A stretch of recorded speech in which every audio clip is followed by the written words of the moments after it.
I love that song so much. What is going on, guys? Welcome back to the channel here on the V1 Simulations live stream, coming at you today in the lovely 747. Oh, why do we have some? We've got some music here that's not supposed to be playing. Well, actually, I like that song. I'm gonna have to play it later. I don't know why that was. Must have had a mistake there in my Streamlabs. But anyways, what is going on, guys? So excited for today's stream. This is one of the main reasons we are doing the Asia Pacific tour to begin with, because we want to take a 747 Classic into Kai Tak.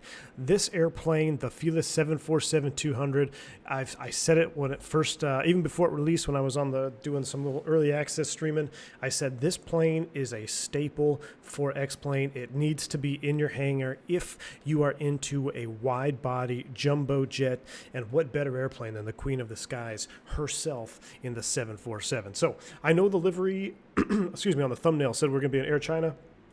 China Airlines, but under further review, all my members, I put up a poll, we voted for it, and we are in the Cathay Pacific Spirit of Hong Kong. This livery just looking absolutely awesome as well. Hazy day here in Wuhan.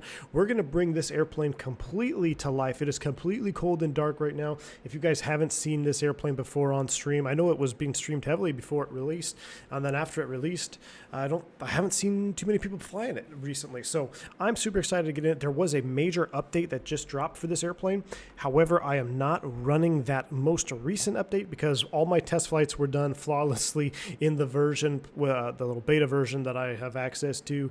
So it's not the most current update, but I didn't want to just do an update and then fly into an already challenging airport and approach and have something go wrong or something not work as intended. So I've done my practice approach in this version. We're going to stick with this version, but I mean, most people, someone even said in the Discord, I still have version 1.0 because it released so well, so clean. It really is it's just a fantastic airplane to have in your hangar.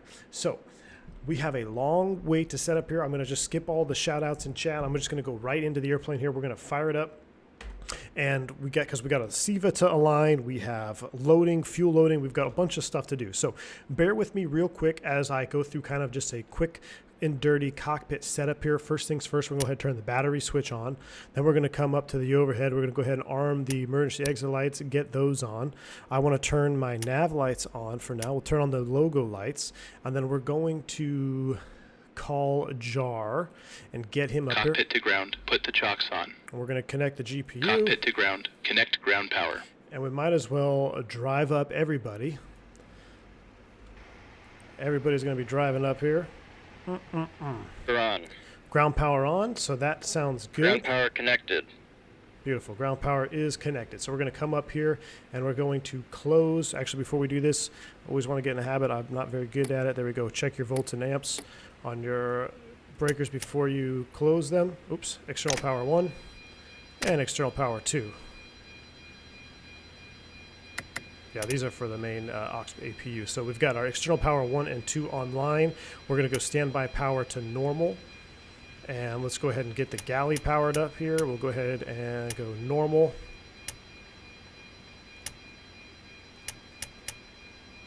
Loading up the system a little bit there. And that looks good. Okay, so we got some basic ground power on. We'll go ahead and get our radio master switches on.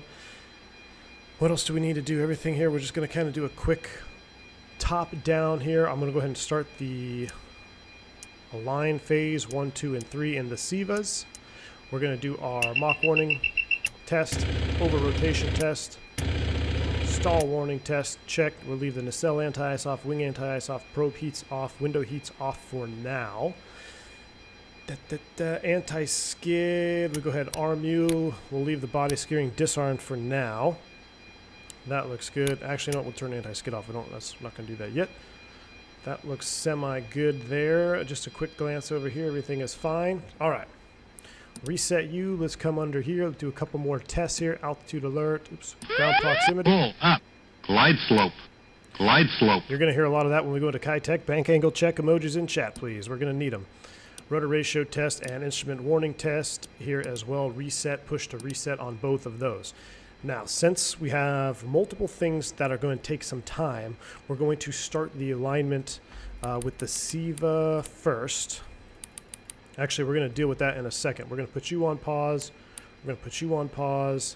And we're also going to come down here and put you on pause. Now, we have a completely empty airplane that we need to load up here. So, payload. What do you say we take a full load of people today? We're going to load this sucker up. Sipping bourbon in the lounge. Scott, what is up, man? Welcome to the stream, dude. Upvote for just delivery. Wish I could upvote more. Commander Gino, what's up, man? Welcome aboard. Glad to have you on board. I love this livery too, man. This livery is absolutely juicy. Let's take about what are you gonna say? 25,000 pounds of cargo. That seems like a lot, doesn't it? No, that's fine. 25,000 pounds of cargo. 388 people on board. We're going to go ahead and go board and load. And they're going to start loading that. We also have to go to the refuel panel here, and our gate fuel is 49,900 pounds. What I want to do is give us a little bit extra. Let's take 52,000 pounds, because if we have to go around, I did a go around in my practice approach, and I burned up a lot of fuel. And by the time I did the full procedure again, came back around, I actually had a flame out on rollout. So that's how low the gas got. I'm going to take, let's take an extra 4,000 pounds. How's that? That might be a little heavy. Let's take an extra 3,000 pounds, 53,000 pounds of gas on board. And we're going to go ahead and call tanker to add drain this amount, or actually call tanker to reach total amount. That's what we're going to do. And he's going to start pumping in the fuel outside. So there we go. We are loading. We got the Sky Chefs. We got Air BP outside. Everybody's doing their job. Boost my mic volume a bit. Let me see here. Mic volume. Well, let me bring it just a little bit in. How about that? Is that better? It's quiet compared to the sim. All right. I'm also going to do this. This microphone is just so sensitive. I don't want it to be too loud. I got a fan running in the background too. Hopefully that's a little bit better. Coasty98, what is up? Welcome to the channel, man. Welcome to Private Pilot! Exclamation point. Welcome for your new perks in chat. Look at this. Oh, I forgot. We got to take a look. Who we got here in the airport? We have a Cathay Pacific A340 juicing up over here on stand 357, it looks like. We got a United Airbus, which is interesting, and another KLM 747-400. Gotta love it. Love seeing the AI pilots join the flight here. Awesome stuff. All right. Now that we have our fuel loading, there's still a lot more we need to do. I want to get the INS aligning first, because that's the thing that's going to take the next amount of time. So what we need to do is put in our lat long position. So we're in pause. We're going to go north, and we're going to take it straight off the iPad. We're 3046.2. So 3046.2, insert, and then our east coordinate is going to be 114.13.0. 114.13.0, insert. Beautiful. That's waypoint 1. Now we need to do it for all 3 INSs. So we're pause. We're going to go north 30462, insert, followed by east 11413, 0, insert. 3046.2, 3046.2, 114.13, 114.13. Beautiful. That matches. So then last one down here. We're going to go north, what did I say, 3046.2, 30462, insert, east, 114.13.0, 114.130, insert. Now what we're going to do is we're going to go to waypoint. Actually, we're going to go desired track status. I'm going to go ahead and turn the remotes on. We're going to go desired track status, remote. Because when we plug in our waypoints, we want it to all sync up. So we're 75% accuracy. We need to get that all the way down to 0.5. We're going to start loading our waypoints here in just a minute. I can do a quick align if I want to. Robert S., I could, but what's the fun of doing a quick align? We got to bring this old bucket of bolts to life here the old school way. So we're going to do it the old school way. Definitely going to take a little bit of time here to get it all set up. Let's go get our no smoking fasten seatbelt sign button, or fasten seatbelt sign is now on. What else do we have to check here? Everything else looks good here. I'm just making sure we're good. Waiting for the green lights and the align lights to come on, so that's good. Now while we wait for that, So last thing we want to set up is our actual waypoints themselves. So I'm going to pull up the nav log from SkyVector. I like using the SkyVector nav log for the waypoints. You can use SimBrief, you can use the UAL format, but I feel like I can mentally keep track of this one a little bit better. Limar, we're going to land on runway 13. The IGS approach 13 is kind of, we'll talk about it in flight, but we're going to try to simulate the world famous Kai Tak approach, the IGS13, basically an instrument visual approach that was flown for many, many years. Now, the scenery doesn't quite line up, but hey, it's the best we got in X-Plane. I can't believe we don't have a high-quality Kai Tak for X-Plane. I just cannot believe that no one has picked up that airport. That blows my mind. It is probably one of the top 10, top 5 iconic aviation landmarks ever. So to not have it in X-Plane 11 kind of blows my mind. So anyway, we'll talk about that in the cruise here. Before I can get more into the chat, let me get to this here, and then this will be the last real task-saturated thing for me to do here, and then we can hang out while we continue to load the airplane. So we can hold up to 9 waypoints. We're going to load 1, 2, 3, 4, 5, 6 waypoints, and then I'm actually going to load a 7th waypoint on my own later on.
Okay, are we back?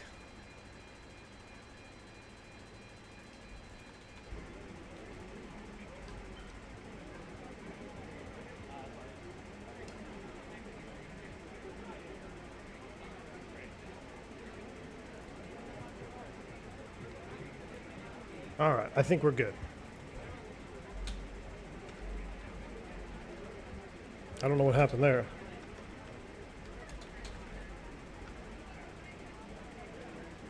Paging Starlink. All right, I think we're back. Everybody back online with me here? All right, there we go. Let's continue. I don't know what that was. Just a minor disconnection. I apologize, guys. I don't know what that was all about. We're back. So let's go ahead and continue with this. Where were we at here? Was the worst part to have an interruption. We had one. So 114.095, that's insert. I already hit insert, right? Okay, so, yep. Waypoint 2, here we go. We're going to LKO, north, 2954-4, insert, followed by east, 11341-5, insert. Okay, just verify, 1134.15. Check. Waypoint 3, LIG, so that's going to be north. I love the sounds I have on the SIVA now. 2738.9. They've definitely changed them. Followed by east. 11331.0. Insert. Waypoint 4 is yin, which is north. 2411.4, insert, followed by east. 11324.9, insert. Papa Oscar uniform located north. 2301.3, insert, followed by east. 11311.4, insert. And last but not least, waypoint 6 CH, which is the bearing DME station for the beginning of the approach, is located at north 2213.1, insert, followed by east 11401.8. 11401.8, insert. Beautiful. So now, because we have the remote function on, if we go here, theoretically, look, we have all our waypoints. We're going to leave that on 1. We're going to bring this all the way back down to 1. We'll go ahead and kill the remote function from all 3. And it looks like we are still in the alignment phase here. This is 65%, or not 65%, but 6 for 0. So we're looking good. We're getting there slowly but surely. What we're going to do now is we're probably going to start firing up the APU. So let's come down here to our fuel panel. Let's get our fuel pumps on. Our fuel is set 52,900 pounds. Let's go ahead and start the APU. Gosh, what a beautiful bird, huh? You cannot deny the 747. Especially, I love the 200. I know people love the modern 400, but man, this 200, there's something special about it. I'm partially biased, but just a special airplane. Let's get some likes for old school LNAV. Thank you, Orlando Mitch. What's up, man? Welcome. Yeah, I hate doing the SIVA on stream sometimes because I have to be 100% looking at the SIVA and the coordinates instead of the chat, so I apologize, but we're good.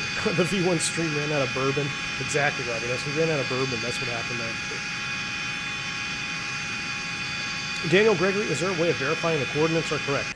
I'm sure in real life, just as we do in real life now, even in modern day, whoever puts in the flight plan, someone else has to verify it. And I wouldn't be surprised if there was some companies that, all 3 pilots have to verify the coordinates were entered correctly. So that's just something, I don't know what the procedures were back in the day. I mean, maybe they didn't even use the remote function. Maybe the FO had to put in his coordinates and the flight engineer put in his coordinates and they compared the 2 at the end. I don't know. But I am sure that there was definitely some checks and balances when it came to the coordinates and lat longs. All right, so just like before, let's go ahead and make sure our APU generators are offline. That looks good. So let's go ahead and accept the load here. We'll go ahead and accept the load here on APU Gen 2. And because of that, let's just see. There they go.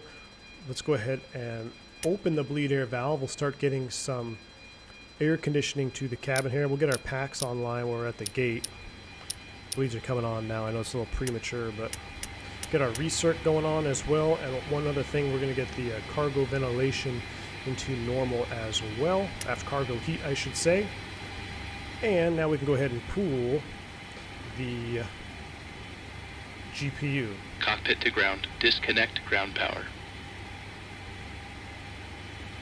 So right now we are loaded, currently on board, 18 crew members, 388 passengers, 25,000 pounds of cargo. So what I'm going to do now is go to our performance calculation. We're going to go from sim. This is what we got. This is our takeoff. We'll go ahead and set the speed bugs. And now we're going to get ready to finally start running some checklists here. How's our nav look? We're almost there.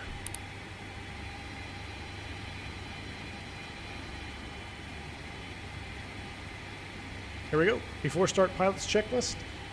Doug Clark, welcome to Private Pilot. Glad to have you on board, man. Oh, I'm sorry. Commercial Pilot. Thank you very much. Welcome on board. Glad to have you. Exclamation point welcome for your new perks here at the channel. I love the support you guys are giving me. It's really awesome. Keep it up. You guys are absolutely awesome. Appreciate it. Before start checklist, please. Here we go. Gear lever and lights. Down and check. Brakes. Parked. Start levers. Off. Radios. On and check. Flight control hydraulic power. On. INS. Okay, we're going to skip INS because it wants to be in nav mode. We're not quite there yet, so we're going to go ahead and skip INS. Compasses. Slaved. Window heat. On. They want the beacon light Seatbelts on and no too. smoking. On. Emergency lights. Armed. Exterior lights. Check. Flight instruments. Check. Altimeters and clocks. 1014. Set and cross check.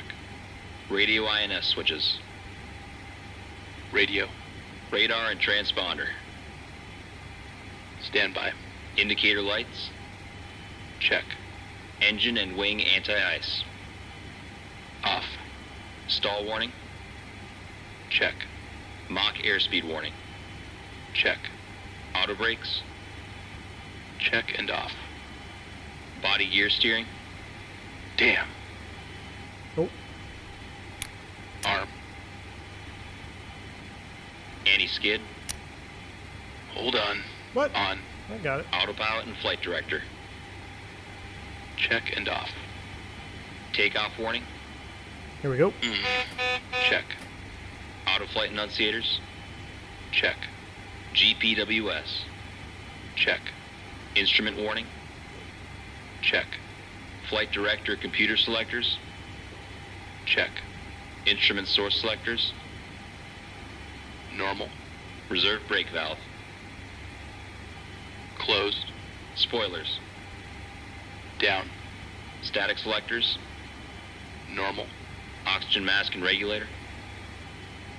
Check and emergency off. Brake pressure. Check.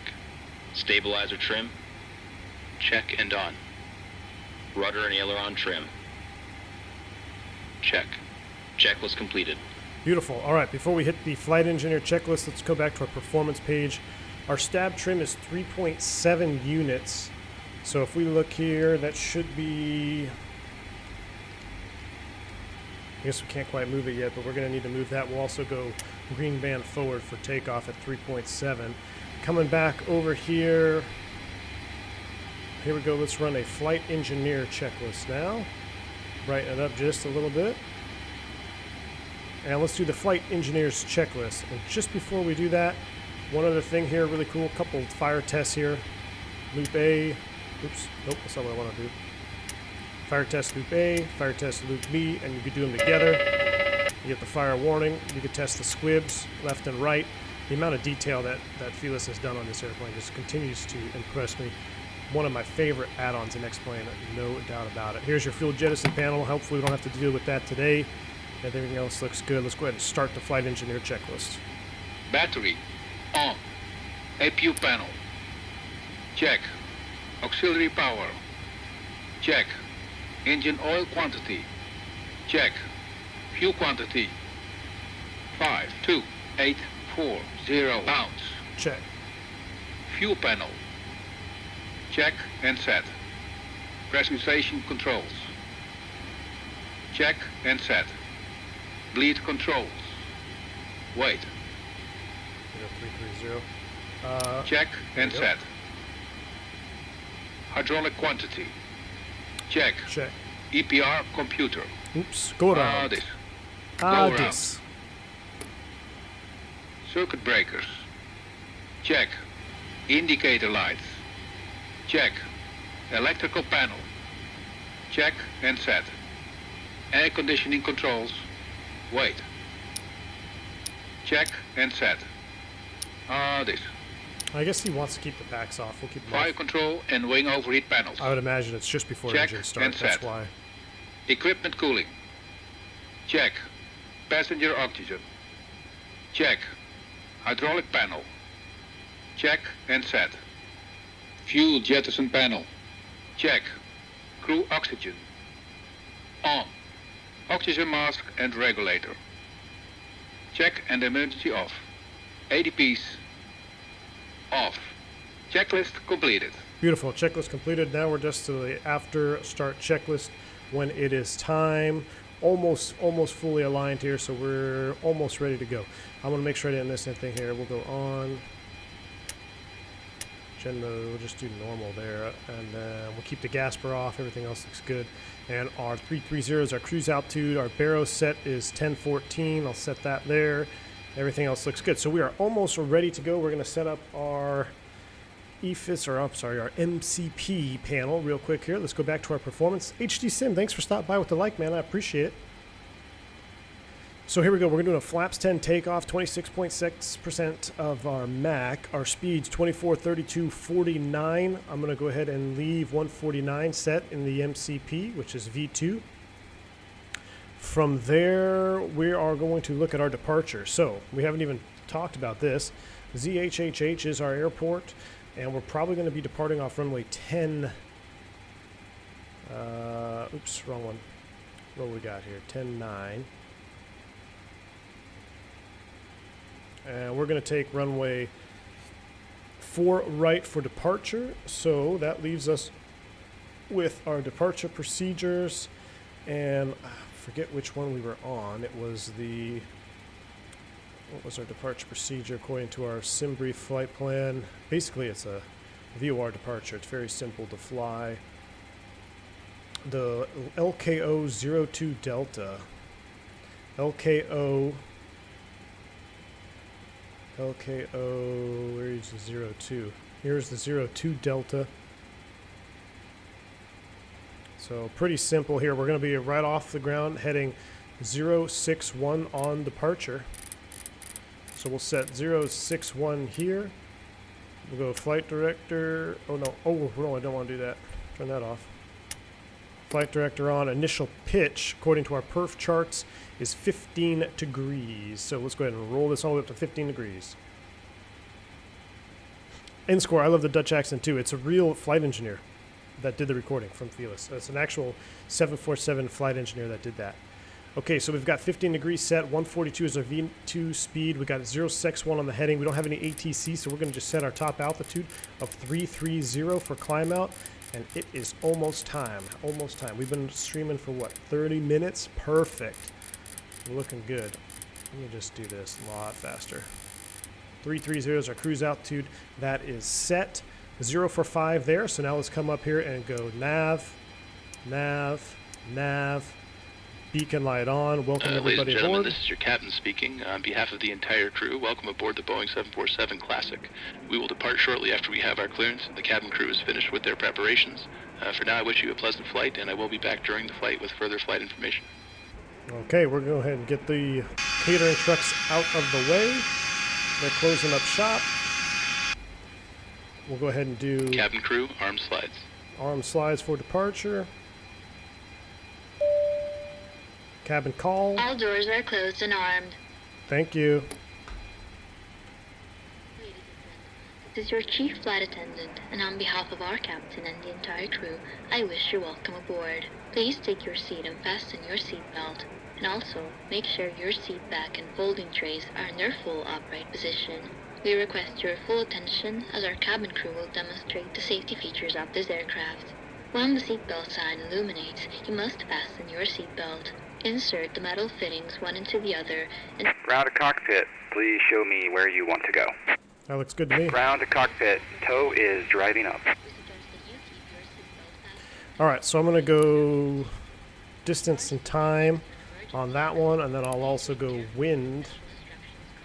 Actually, no, I'm going to put this one in track and ground speed, and then this one we'll just leave on distance, or maybe wind. We'll leave that one on wind. I did hit set bugs, correct. 15 degrees, optimum climb speed, 301 knots. Required runway, 3,300 feet, so relatively light.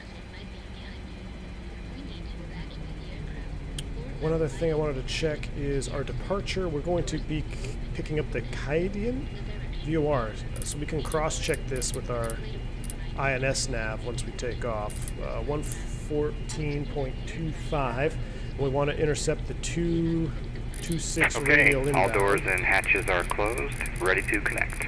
So we'll set that up here. So we're going to be basically flying 061, then a right turn, speed restriction, max 210 knots on the turn. We'd see if we can do that. We're a heavy, so we're going to request high-speed climb out. Doesn't really matter because we don't have ATC anyway.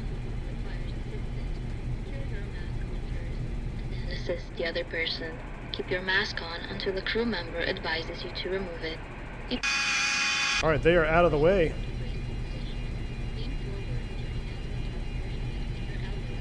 His name is Joss and flies the 777. Nice, I didn't know that.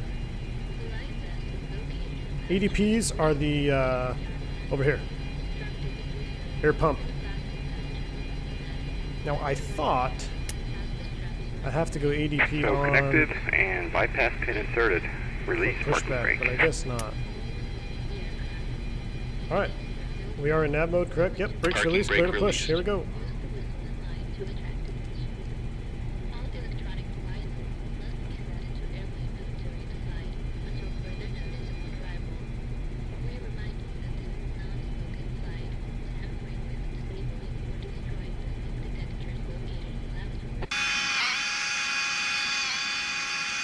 Oh, we have to remove the chocks. We still have chocks on. Cockpit to ground. Remove the chocks.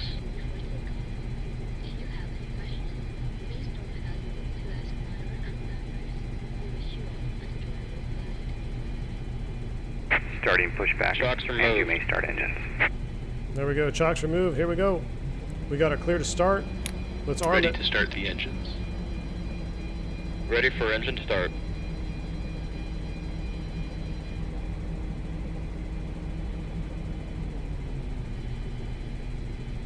All right. We're pushing. 34 minutes to get this heavy loaded and ready to go. Not bad, not bad. Let's go ahead and start with engine 4. Verify I did keep our packs off. Yes, I did. Beacons on. Here we go. Let's start engine 4. Starting engine 4. Start valve open. A Gasper fan, just a ventilation fan. It's pretty loud, the sound that they have in this airplane, so I just keep them off. But basically it'll build up some residual pressure, then it will open and it will fan, it'll blow air, and then it'll close, and then it'll build up. So we got to wait for 20% N2. He's going to call it for us, which he already did. I already missed it. Fuel on. Fuel on.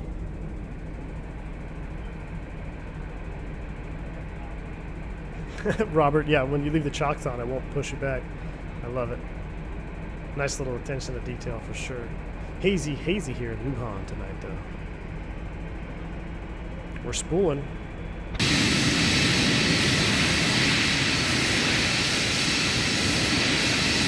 Look at that. I mean, the 747 is just one of the best looking airplanes ever.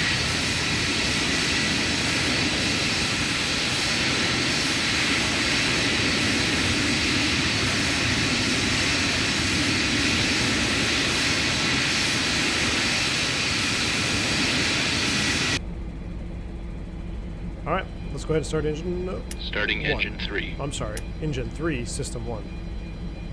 Oops. Starting engine 3. Start valve open. There it goes. So if we wait in the cockpit, he'll actually call our N2.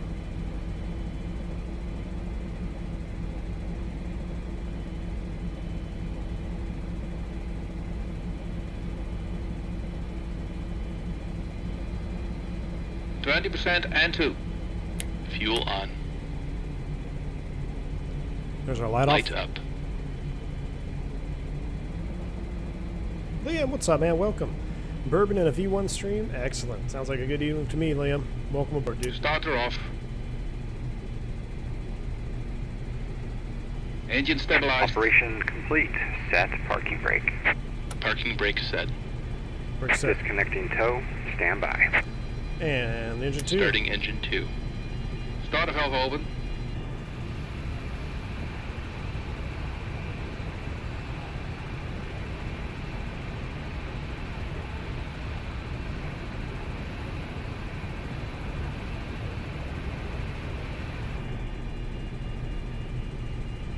%, N2. There we go. Fuel on. Light up.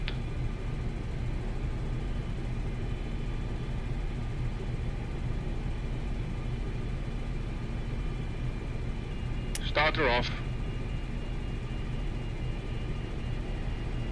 Engine stabilized. And last but not least. Starting engine 1. Starter valve open. Tow is disconnected and bypass pin has been removed. Hand signal will be on the right.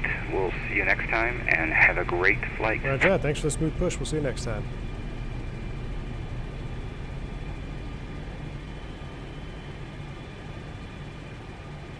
%, and 2. Here we go. Oh, yes. Fuel on. Last one. Aaron Hastings, what's up, man? Remember 1 year? Oh, leave it in. Welcome, Aaron.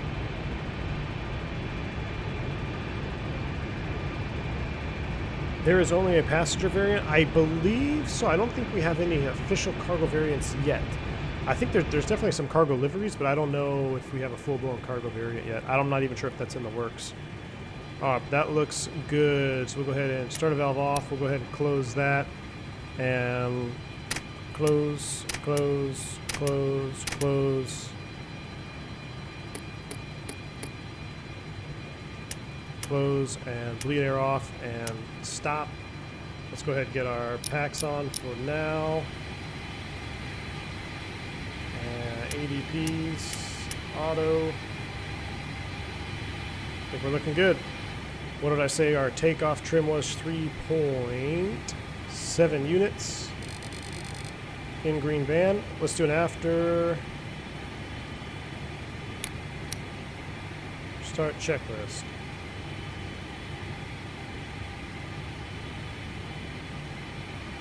After start checklist. Flight recorder. On. Start switches. Off. Beacon lights. On. Brake pressure. Check. Start levers. Idle detent. Engine anti-ice. Off. Electrical panel. Check. Pack valves. Open. Dual warning lights. Out. Hydraulic panel. Check. Flight recorder. On. After start checklist completed. All right, we're doing a flaps 10 takeoff. That's going to be 2 clicks. Let's go ahead and take a listen. Love that high-pitched squeal.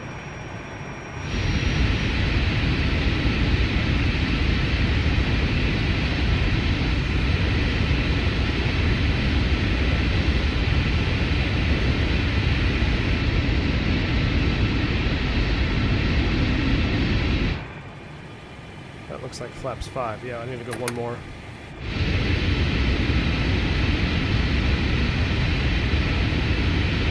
Flaps 10 set. All right, let's do taxi checklist. Taxi checklist, please. Flaps. Flaps 10. Flaps 10. Takeoff data. EPR and airspeed bugs. Set in cross check. Stabilizer trim. Set in green band. Probe heat. On.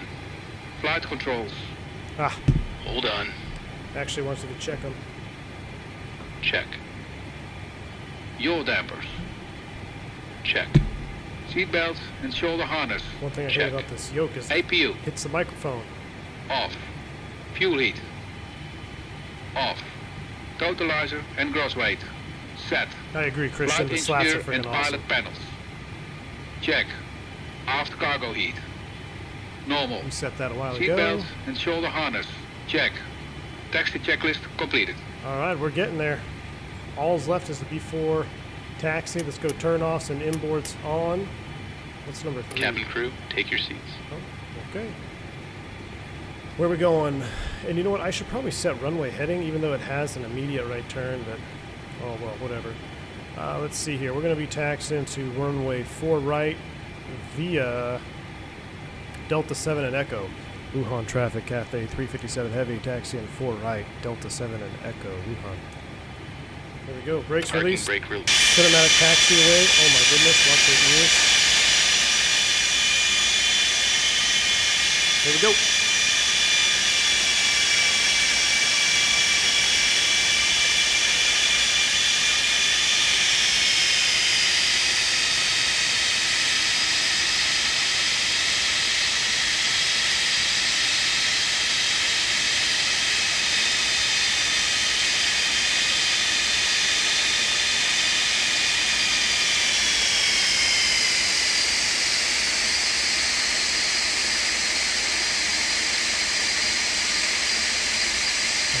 straight out, right? I'm gonna have to make a slight right turn.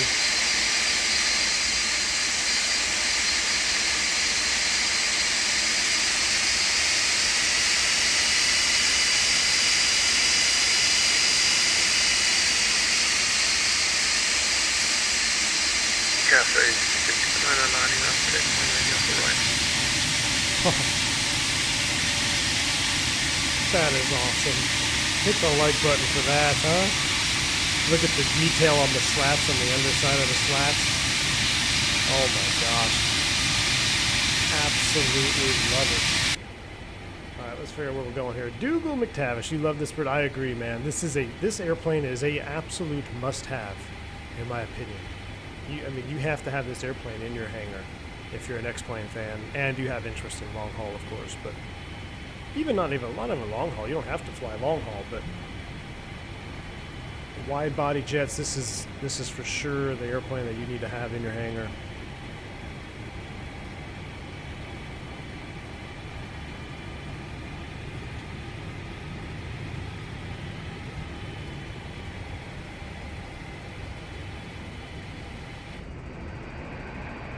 The scenery is a little meh, but the airplane makes up for it. All right, we are on Echo going all the way down to Echo 1. So let's go ahead and get rid of that chart. 061 on departure, we can do it. Dougal McTavish, nearly 300 watching. Come on, guys and gals, hit the like button for this baby. I'll give you something to like right here. Fly-by, drive-by shot, like time. Give it a little juice for the camera.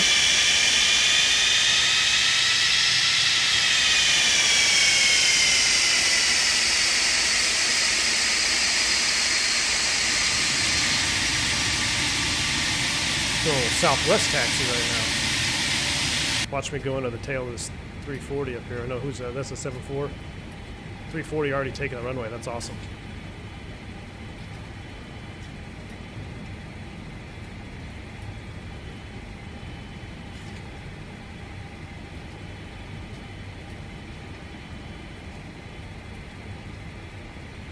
There goes another Cafe Heavy.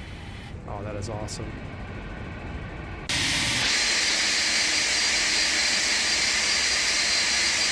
Heavy 340 out of here.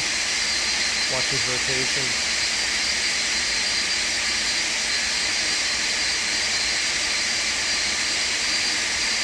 Nice and smooth. Watch that PLI on rotation. That 340-600, man.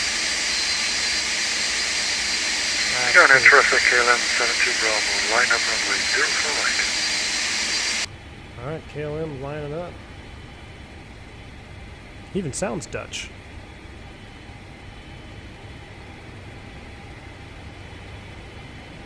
Fabiano, you're watching this from the live from the hangar at 102 at COP Miami. Awesome, dude. Well, I'm glad to be in your hangar this evening. Welcome aboard, man. Loud and proud, Mr. Martini. Yes, sir.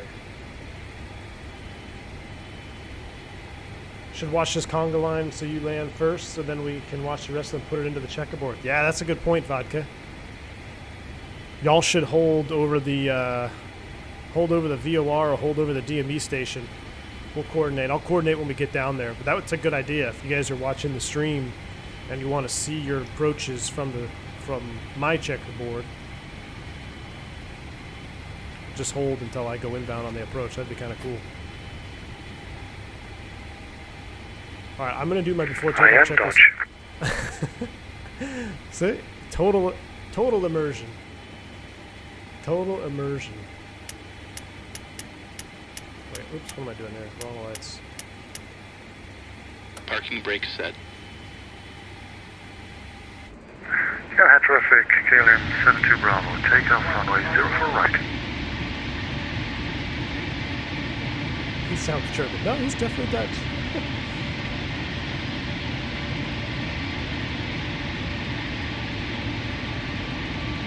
Look at this. I mean, I'm an Airbus guy, you guys know that, but the queen of the skies, there's no competition. It's the 747. Look how beautiful that airplane is. It just hit the burners. 7.4 is the queen of the skies, no doubt about it.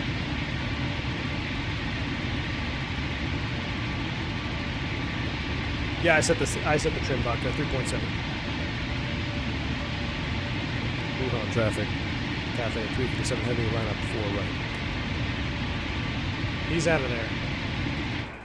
Parking brake released. Brakes off. We're going to line it up, so let's go ahead and turn on almost all of them. I love having the Bravo. The Bravo with this 4-engine setup is so much fun. Because I watched one 7.4 YouTube video where every time the captain started taxiing, he started moving the 2 and 3 throttles first. He kind of would use those, bump them up, and then he would kind of bump up the other 2. And being able to do that on the Bravo, it's a lot of fun. I cranked my tension way down on the Bravo, so it's nice and stiff, just like it looks like in the videos. All right, I'm not even going to try to do a cinematic lineup. Oh, what the hell? Let's try to do a cinematic lineup. I'm probably going to screw it up, but we got to try to do a cinematic lineup here.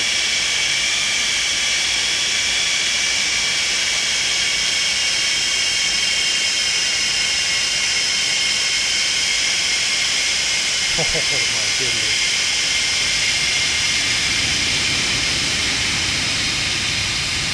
My tiller is my twist axis on the TCA side stick. A little bit too sensitive, you have to fix that. Let's see how bad that was. Oh yeah, I cannot line this thing up from the outside view.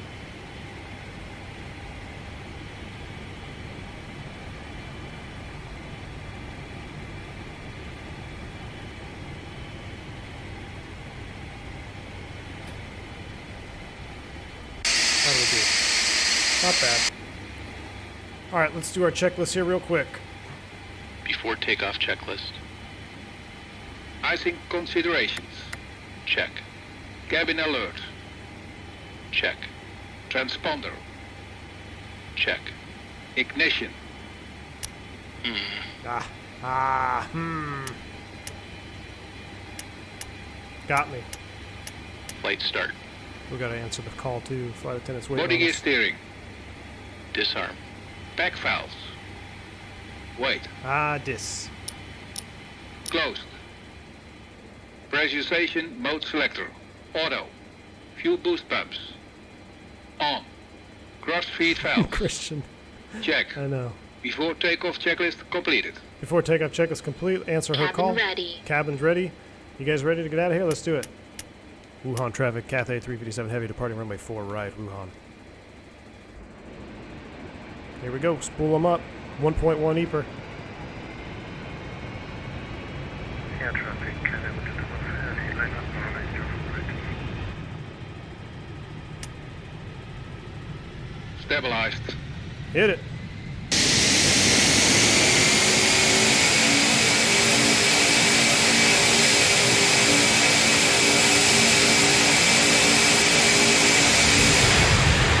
All right, almost went off the runway.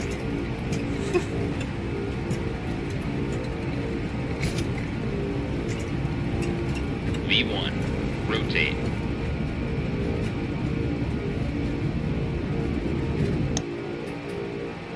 Positive rate. You're up. Gear up. Fly by. Watch your ears.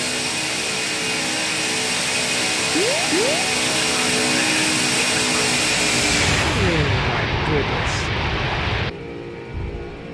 061 on the heading. Justin Jones, let me Gears get up. to your $5 donation here in just a second, man. Thank you so much for that. You got me at a super critical phase of flight here. One more flyby and Toga thrust. Oh my gosh, what a beauty. What an absolute beauty. Okay, I'm gonna go ahead and go into climb. We're gonna go vertical speed. Lower that nose a little bit.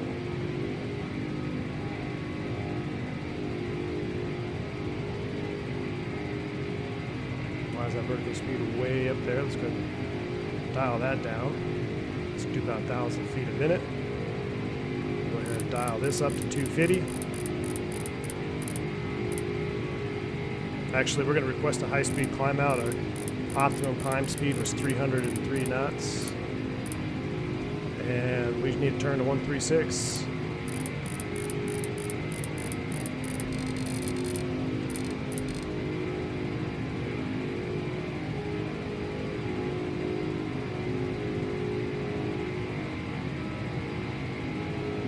Let's go for about 2,000 feet a minute. And A. Vertical speed. And traffic is in the heavy. I'm running 0 for right. Flaps 5. Flaps 5. Another flyby.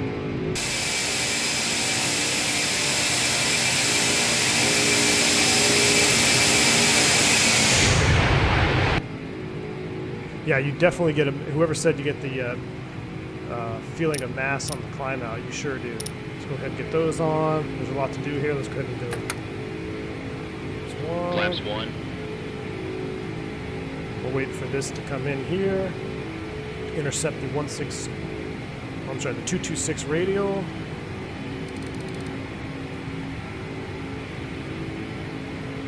And let's clean it up. Flap 0. Come over here. Flaps Fuel up. heat to auto.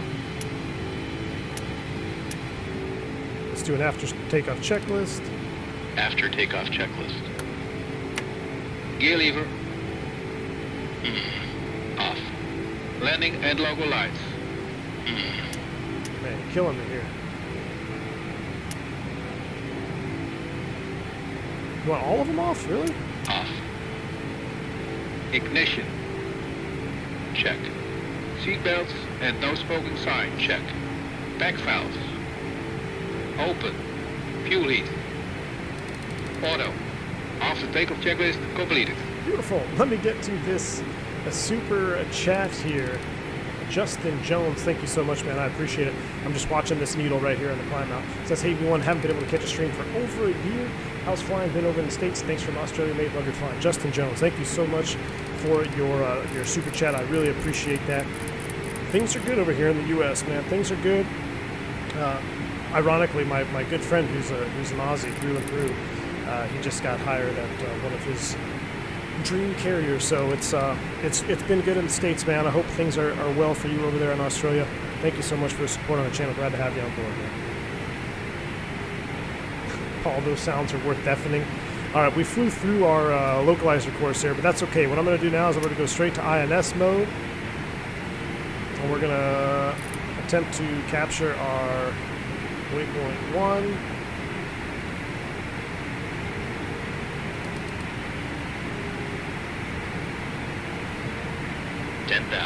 There's 10,000 feet. Make sure the rest of the lights are off. Everything looks good there. We'll turn the wing light off. Cabin crew, prepare for landing. Oh, that's not what I wanted to do. Wrong one. We'll have to do that. Prepare for landing later. All right, so we're heading over to DCD. We're in INS nav, so it's going to intercept that course. We could redirect it, but that's all right. Oop, we're at 303 knots. Let's go to IIS hold now. We're Eeper climb, 303 knots, IIS hold, and we need on out cell for 330. I think we got it. Flyby.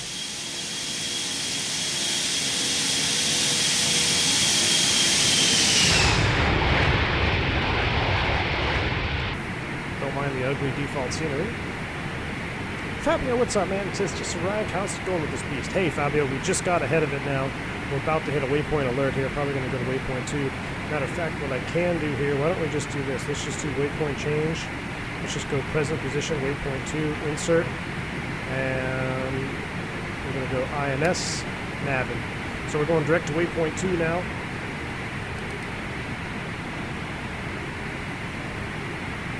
I didn't have it on remote, so...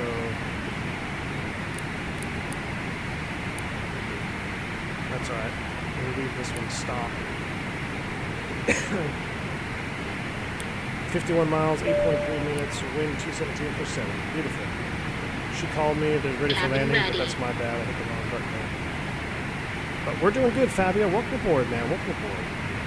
300 knots there. Let's go ahead and dial this back just a little bit on the sound. All right, let's chill for a minute, shall we?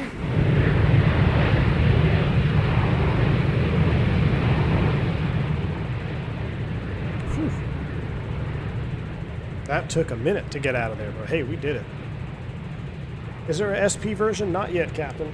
What is your altitude? I'm at a 15,000, going to 330. You should fly 331, not 330. I will set 331. That is correct, because we are in the meter land.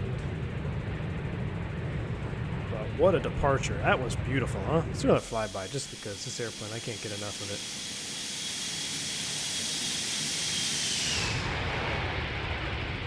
Awesome. Absolutely awesome. We'll set 331 is set. I love this big 747 engine view right here, or wing view. The pilots that flew this bird back in the day, man, hats off. I agree, Alex. The pilots that flew these airplanes, these old school Boeings, and even the old school Airbuses, but this one in particular, the classic 200, what a feeling to be able to take this airplane across the pond, long haul, and then set up and fly and approach like Kai Tak. Just unbelievable pioneers in aviation there. Christian, cleared to climb 11,600 meters. Thank you, Christian. Appreciate it, man. I'm using a basic, okay, let's talk about the Kai Tak scenery here, aviation or aircraft gamer. So what we're going to do is let's discuss a little bit what's going to happen. I'm going to turn down the exterior like almost all the way. I'm going to make sure it's quiet when we do a flyby. And then we're going to look at the chart real quick, and I'm going to talk about what we're going to do here for Kai Tak. So, zoom it out. Let's find a juicy view to look at.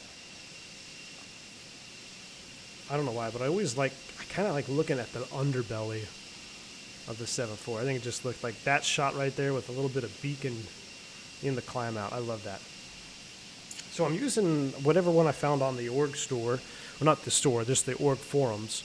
And let's discuss right now the plan for Kai Tak. So as you can see in Navigraph, there is no airport anymore. This airport no longer exists. It's been closed. So I had to dig out some old school charts.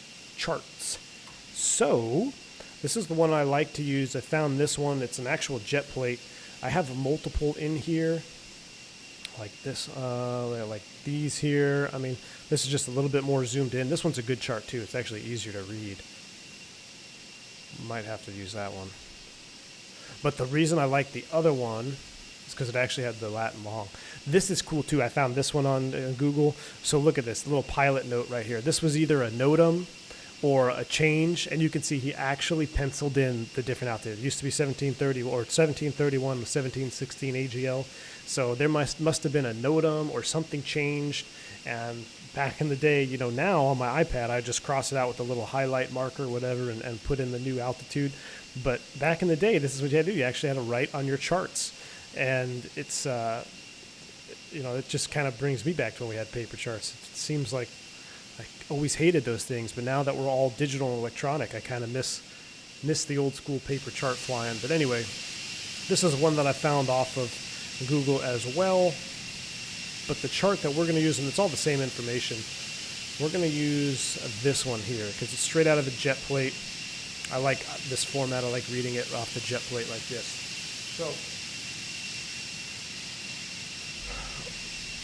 the scenery that we have in X-Plane is not real or not true to real life. So there's multiple renditions. The one that I found that I like the most, the checkerboard is kind of in the wrong, well, not kind of, it is in the wrong spot. The checkerboard in this scenery is actually up here on this hill, on 21, this hill here, that 21, 23 foot hill. So what we're going to do is we're basically going to fly the approach and kind of pretend that the checkerboard is more towards the runway. The checkerboard is there, but it's up on the wrong hill.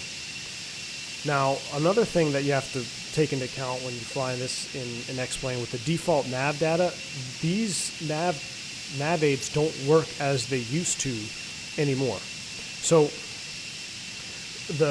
this Cheng Chao, I think it's how you say it, Cheng Chao or Chung Chao, DME station, or used to be a VOR, no longer provides radial information in the current X-Plane database.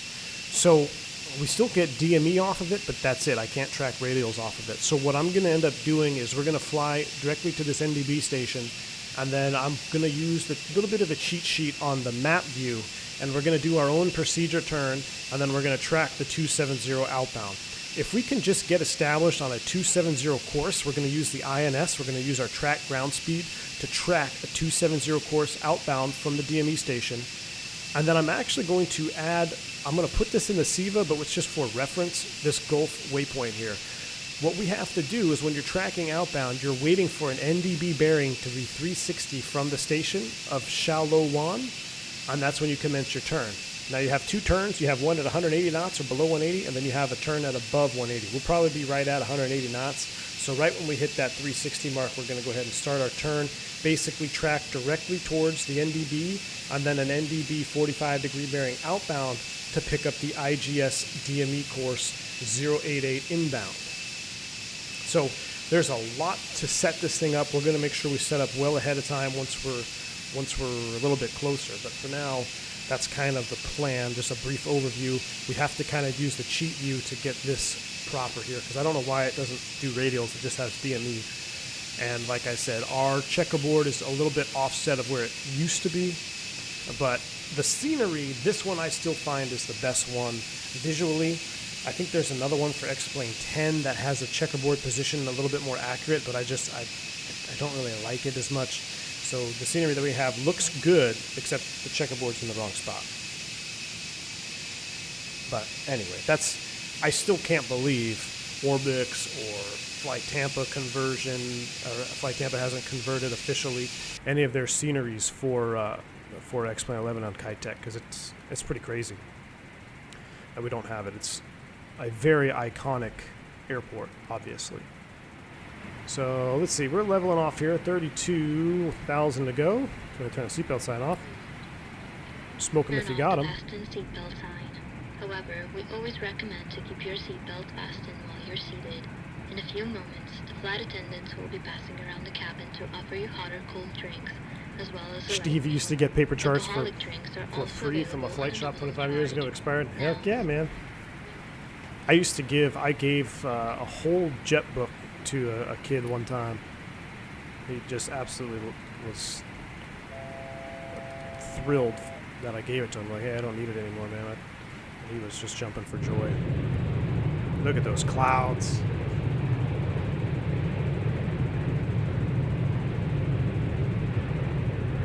Yeah, when we got rid of our paper charts, there was everybody, I mean, the suitcases that you had, your actual flight bag, was anywhere between 60 and 90 pounds if you carried your chart, all the charts that you were required. Because not only did you have all your jet binders, your Jeppesen binders, but then you had to carry your FOM, your SOPs, and I think there was one other regular, I think maybe a systems manual that you would carry, not a full-blown systems manual, but just a reference manual. So you had at least 60 to 90 pounds. I think mine on average was about 75 pounds. I weighed at one time. It's right about 75 pounds is the average weight for my flight kit. So when we got rid of them, people were doing all kinds of things. You know, out where I am in the country, people were blowing them up with tannerite and stuff, shooting bullets. Like how many jet books does it take to block a 5.56 or a 308? So, you know, that's kind of what we did with all our charts. I kept some of my books. I kept my real nice ones that had the nice leather covers, and I put them up on display on one of our TV stands now, which is kind of cool because you can see the old Jeppesen Airway manual. So I'm glad I hung on to those. But a lot of JEP charts were harmed in the dismantling process, that's for sure.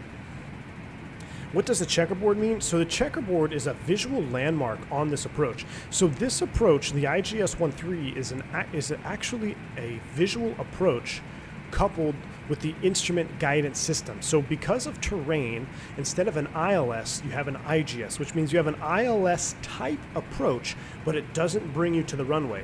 So basically what happens as you fly this approach and you get to the bottom of the approach, or the minimums, you have to have visual reference to land. And the major visual reference was the checkerboard. Now some approaches, I saw some videos on YouTube where the pilots, were out a good ways away still from the airport, and they say, hey, we have the checkerboard in sight, and then they get cleared for the approach. So I guess you didn't always, I don't know, I never flew this approach. I don't know if they had to stay on the course exactly, but some videos look like, and I think Max was telling me this too, that some aircraft were actually a little bit further out to the, I guess this would be the northwest than others. Some came right in over the top and just a super tight turn, but either way, the checkerboard reference is in a good spot. It's just a little bit too far north than it should be. So you'll see it go out the left window, and we'll talk about that more. But the major player here is to make sure you keep descending on this turn. It's a descending 45-degree turn that if you are high and fast, it's not going to end well for you. In fact, there was a China Airlines, that 747 that went off the runway. It was at China 601, I believe. Maybe someone will correct me in chat. But someone's already hating on my clouds. Look at those dang clouds. Come on. It looks awesome. But I think it was China Airlines 601. They wind shear and all that, and they were high. They were high and fast on the turn. There was a couple exchanges of flight controls, and then they ended up going off the end of the runway.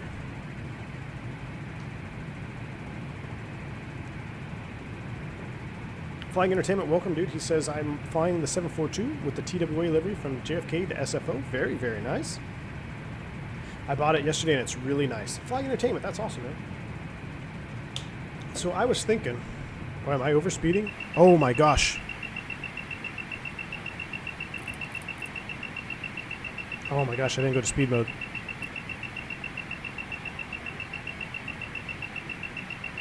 Thank goodness we're in a Boeing, huh? Oh my gosh, we almost just crashed. We were doing like 9.8 Mach. We almost went supersonic. We literally just almost went supersonic. Oh my gosh, whoever said that, you just saved the stream. Because, I mean, I'm sure the flying surfaces would have been destroyed. Oh my gosh. That was clutch. Who was that? Ben Spouse. I think I saw you just said speed. Literally, his only comment is speed. Oh my god, dude. You just saved us. I want to go, let's just, I guess we do Mach hold? We'll do Mach hold up here. Golly. We were doing 9.8 Mach. Hey, it's a Boeing. If that was an Airbus, we'd probably be wingless right now. We would probably be wingless. We damn near went supersonic in a 200.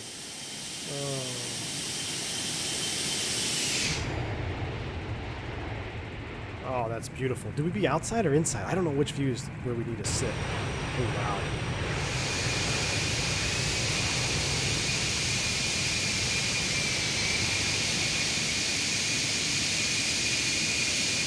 The clouds, I did add a new command. That's a little bit loud. Let's turn that down. Exclamation point sky if you want to link to my... V1 goes supersonic. Hey, man, we're in a hurry. Friday night. Cool. If you want to, if I finally put a link to the sky colors for the X-Vision preset in the Nightbot commands if you need it. Turn that down just a little bit more. If you ain't clacking, you're slacking, Mr. Martini. What's up, man? That's a great one. I heard the first time I heard that phrase was in an Embraer 145. I was jump seating. I don't know. Regardless, I was jump seating on a regional carrier, and we're going into Chicago, and on the 145, the below 250, similar to, I think the 340 Tolis does it, right? Below 10,000 feet, it automatically drops that VNE, or the never exceed speed, down to 250 knots. Even though the airplane can handle it, obviously, it's just below 10. They want you below 250. So we were coming in on a 145, and they were the overspeed was going off almost the whole time. I was like, you guys are... And then the captain's like, hey, if you ain't clacking, you're slacking. And I thought that was pretty funny. I mean, they were like 252 knots or 253 knots, but it was still going off. But, I mean, they weren't really doing anything wrong. It just, when you go through 10, if you're right at that 250 mark and that speed tape drops down, they're not ready for it, it's going to get you. I agree, Anderson. This livery is absolute juice. I mean, come on. We're going to have to do another 747. We're going to have to do multiple 747 Kai Tak approaches. We're going to have to do another one in maybe the green and white Cathay. We're going to have to do multiple approaches.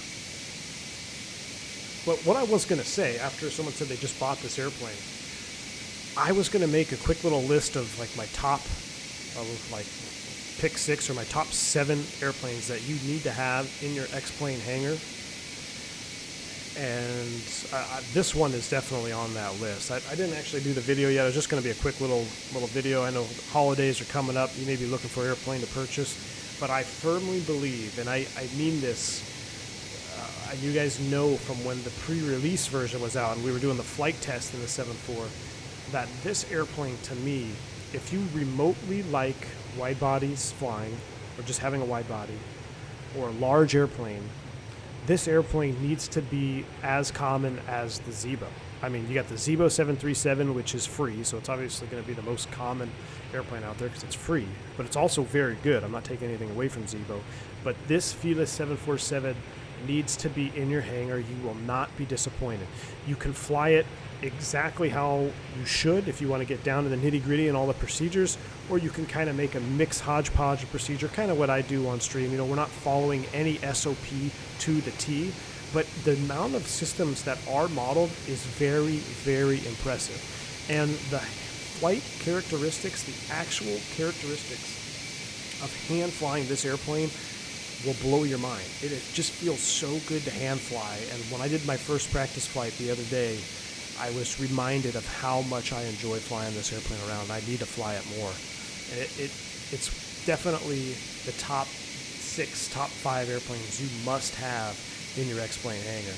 Even if you just want to do short flights like Denver, San Diego, or maybe Denver, LA, or Denver, San Francisco in a United 7.4, even if you don't want to fly long haul, just get it for the sheer amount of beauty and awesome handling characteristics. Rotation to Manila and back. Whew.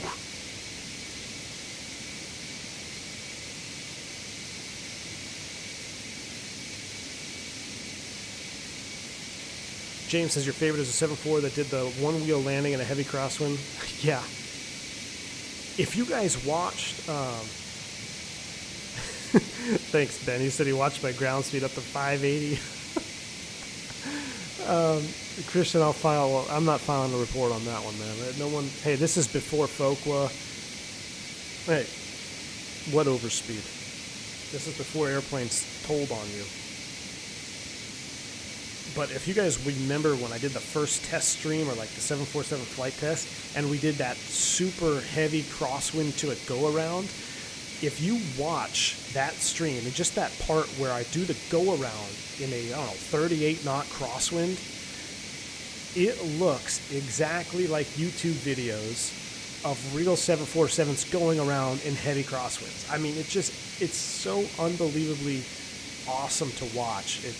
I can't say enough good things about it. So enough schmoozing over the 7.4. You guys are gonna, all my Airbus fans are like, what are you talking about? I still love my Airbus, no doubt. And that 340-600, if I had to pick one airplane to fly right now for the rest of my career, it had to be like a wide body, I'd pick the 340.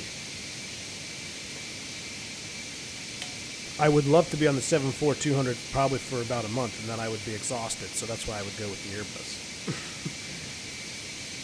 Justin says, I'm still fascinated with the 346 controls.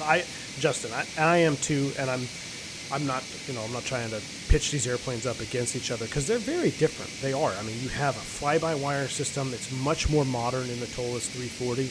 So it's a totally different type of flying. But yeah, if I had to pick one airplane to fly right now for the rest of my career, I'd be the 340-600 wide body because it's just the right amount of old school and new school that can make your life really easy. You don't have to stress. It's super comfortable.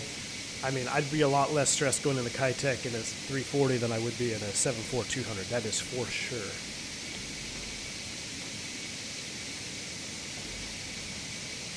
Jim Jack, exactly. It keeps you on your toes. Absolutely.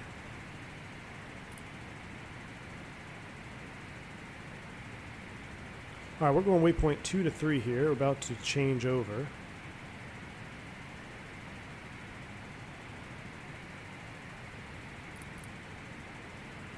We're a little bit tight on that, aren't we?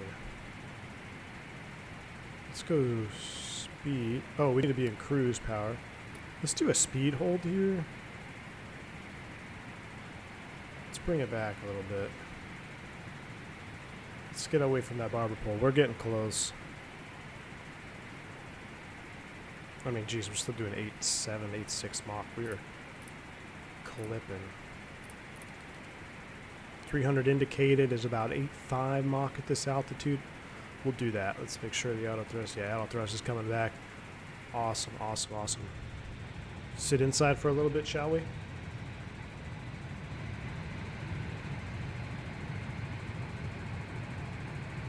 Christian says 346, really, what's wrong with the 350? Dude, you can't deny the 4 engines. The 350 is beautiful, but it feels like I don't know, and I've never even flown a 350, but it just, to me, a 350 is like cheater mode, you know? It's too easy, it's too modern. I was flying with an FO who flew for, what was the airline? It was the first 350 to land in the U.S. in L.A. He was the FO on that flight, and he was my FO a couple months back. I'm trying to remember what airline it was now. I'm sure if you do a quick Google search, first 350 to land in L.A., that was him, whatever airline that was. But anyway, he was telling me on the 350, if you have an engine failure, it automatically, or like an all-engine failure, or like a dual-engine failure, it will automatically set the best glide speed. It will turn to the on-course heading for the closest airport with a suitable runway. All you do is literally monitor. You just monitor everything, which, I mean, it's fascinating technology. But at some point, you know, you got to be a pilot still, right? So that's why I would go with the 340.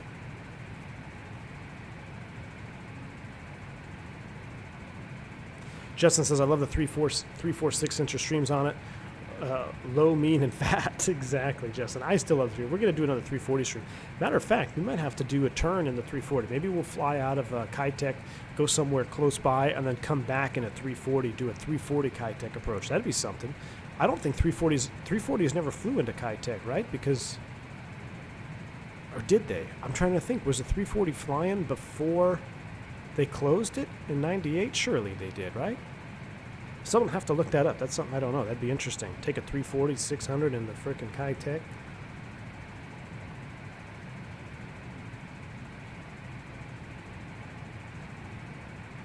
Wonder what your fuel burn was at supersonic speed. Speaking of fuel burn, let's take a quick look over here. Make sure our balance is good. We're supposed to open these when they're equal, right? So 37. It's just about time to open them. Let's open them up.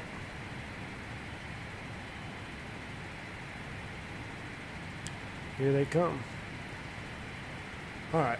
This is a relatively, I mean, it's a longer flight, but flying it in the 747, it's relatively quick. All right, so after we just passed Lima India Golf, so let's go back to our old flight plan here. Let's chart, so we just close that for now. Oh, you know what? I want the sky vector chart just to verify nav log. So we just passed Lima India Golf.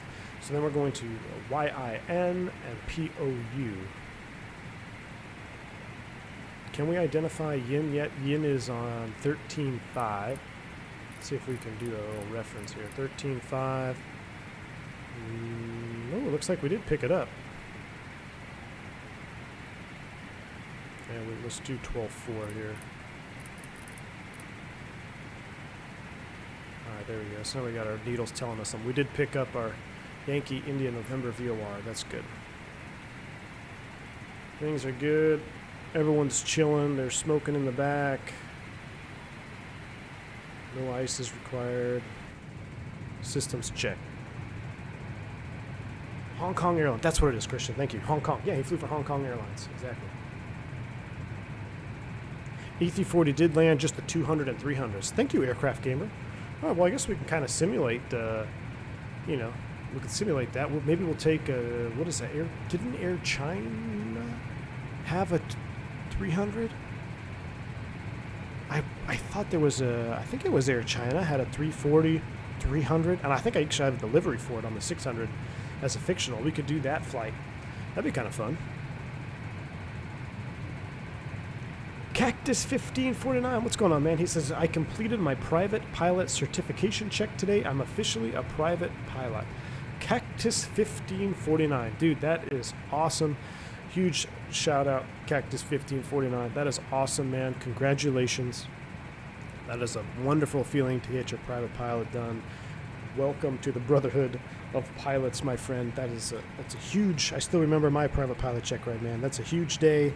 It's only going to get easier from that point on, and I think the private pilot check ride is probably the hardest one that you do. You know, once you start doing, I don't know, Cactus, if you plan on continuing on and getting other ratings or certificates for that matter, but you know, going through trading, I think the private pilot is the most difficult one to get because you have so much new information. Everything is new, so it's like you're constantly trying to drink out of a fire hose. But, you know, if you do an instrument rating, you know how to fly the airplane now, so now you're just focused on some more of the tedious aspects of flying. Then you go for your commercial. You already know how to fly. You're just learning more stuff, right? The private pilot is definitely, in my opinion, probably the more challenging one to get. So, great job, man. Congratulations again.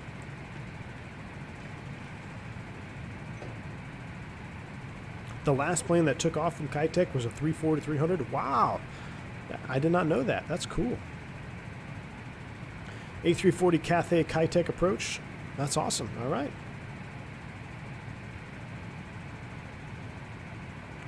Okay, David, thank you. Yeah, the 500 and 600s were too early. Were early the 2000s, so the airport was closed. Yep. Good to know it. All right. Somebody mentioned the SSG update. I have not. I haven't been paying attention to the SSG 747. That's a 400, correct? Or is it an 800? I'm trying to go back to see where that comment was, but I haven't checked it out. Is it good? Is it, you know, initially when it first released, I kind of stayed away from it, but I noticed, I think, XP72 was flying. Was he flying it the other day? I'll have to check it out. A little modern Boeing. Nothing wrong with that. All right, we're going waypoint 3 to 4. So 1, 2, 3, 4, yin. Now we do have to think about our top of descent and all that once we get a little bit closer. But I know we're doing 8.4 Mach. I guess we'll stay at 8.4 Mach. That's pretty good. Let's do 8.5. Let's try like 3.05. Fly by.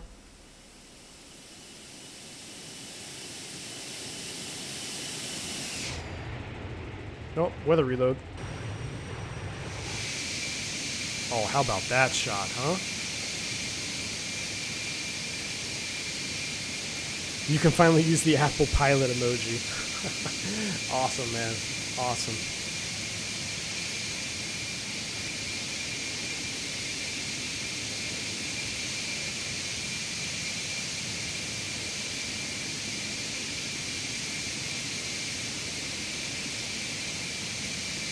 Kind of look at that approach chart again. So CH, that DME station is between 12 and 6,000 depending on ATC. What I'm planning on doing is we're going to plan to cross the Chang Chao at 8,000. So that'll be our kind of our math starting point for our top of descent. Hey friend, what's up? It says, good evening, Captain. Which Kai Taks? I'm using a freeware. There's only freeware. I don't believe there's any payware Kai Tak for X-Plane 11, which is why I was saying I'm astounded. Astounded? Astonished? Disappointed? I can't believe that there's no Kai Tak scenery, a payware for Kai Tak. Like, that would be like having a flight simulator with no Boeing airplanes. I mean, that's how big of a deal Kai Tak is to not have, but it kind of blows my mind. Like, just think if X-Plane was all GA aircraft and Airbus, but no Boeing aircraft ever. That's kind of what it's like having a missing payware Kai Tak to me. All right, so if we look at our quick mental math here, I said I want to cross that NDB station at 8,000. So we're at 33,000. 33 minus 8 would be 25. Let's times that by 3, about 75 miles. So 100 miles, I'm going to give myself an extra 15 miles for fumbling around with the flight management modes. So 100 miles from the DME station. So if I look at my other nav log here, distance between each, so from So it's 20 miles, 40 miles. So basically, a little bit before POU, we need to start thinking about our descent. Fires, what's up, man? Life is good. How you doing, bud? Cafe had 3 600s, but not sure if they flew in the Kai Tak. No, the 600 wouldn't have made it in time. It was definitely 2 and 300s. James Monks, what's that, Rally? Don't worry, some of the flight is... Dude, James Monks, I think I told that story on here one time where I was flying with a 727 flight engineer on the jump seat. So he was on our jump seat in the Airbus. He's a 727 Kalita flight engineer.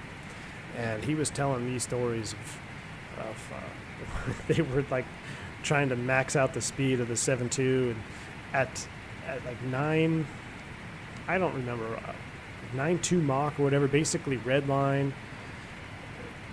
Parts of the airplane at that point have to be going supersonic.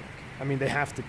So he says the amount of rumbling and clacking that you would hear is rather unnerving. So they never push it to the limit. But the one time he was all the way up at the limit, he said it was very unnerving. All right, we are 16 minutes from waypoint 4. I like it. I like it. I just got to pick a view to stick on. Ooh, that's kind of nice right there. Dangerous. The Kai Tak approach, the pilot's skill made it not dangerous. Exactly. Unless you are lacking the skill and you go off the end of the runway. Which had happened at Kai Tak, but it's it definitely is a dangerous approach, man. You have to be you have to be on top of it. You cannot get behind. You cannot get behind the airplane or late. I just heard beeping noises. Hold on one second.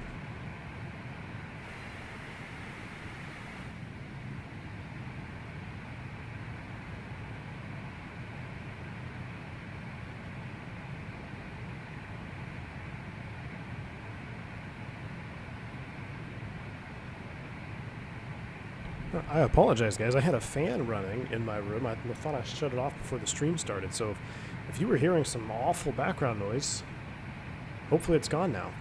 I was wondering what was making that noise behind me. Slam, we were in the other room. Oh yeah, we were doing 9.8 Mach easily. I'd have to watch it back to see how fast we were. We were close to supersonic. Miss Jungles, what's going on? Welcome aboard, Miss Jungles.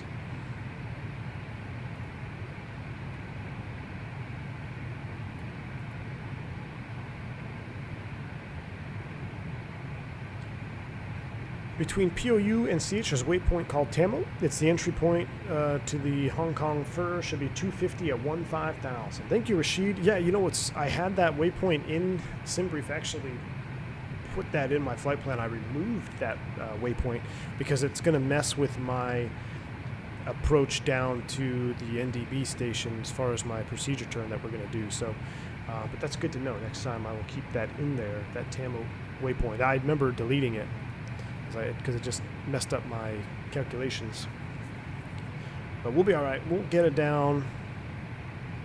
Yeah, 14.1. Let's see. That's 1, 2, 3, 4, 5, 6. I think we only have 6 waypoints, correct? Let's come over here. Let's look at a SIVA that we're not using. We'll go back here. Yeah, waypoint 6 was the last one. So waypoint 7. I'm going to leave that. I'm not going to put the Gulf waypoint in there. We're just going to leave it. We're just going to leave it be like that for now. 284, 81. Yeah, we got an 81 knot crosswind right now. 81 knot crosswind. Fly by.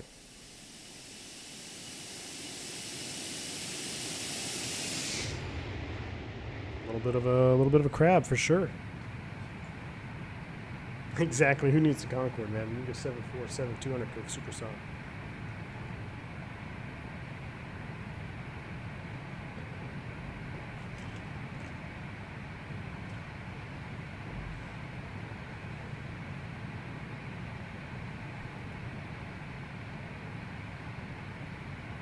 What do I think about getting a 330 next plane 12? I think that's pretty sweet.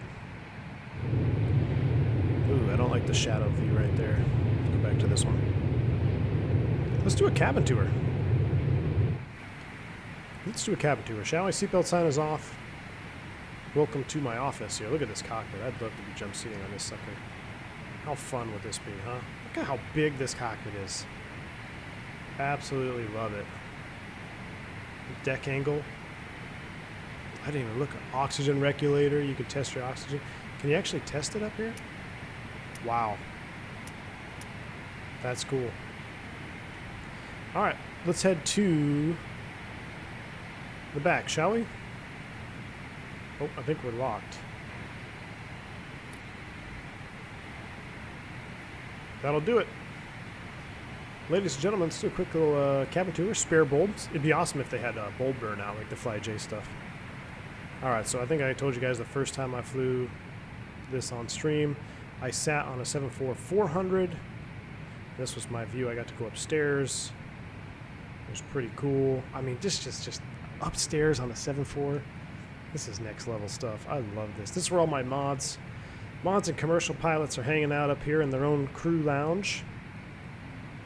Let's take a gander down the commercial, from the commercial pilots lounge to the private pilot first class lounge here. Ironically, the private pilots actually land first because they're ahead of the commercial pilots on this airplane. But what a view, huh? To be up here in the nose, not being able to see the wings. I mean, that's got to be trippy. Unless you're like right here, you can look way back there. So much space. Such a beautiful airplane. All right, let's come around here. Come around the galley. We've got some nice beverages to drink. Our lavatories, we've already went through these. Yes, there's no actual toilets, which is all right.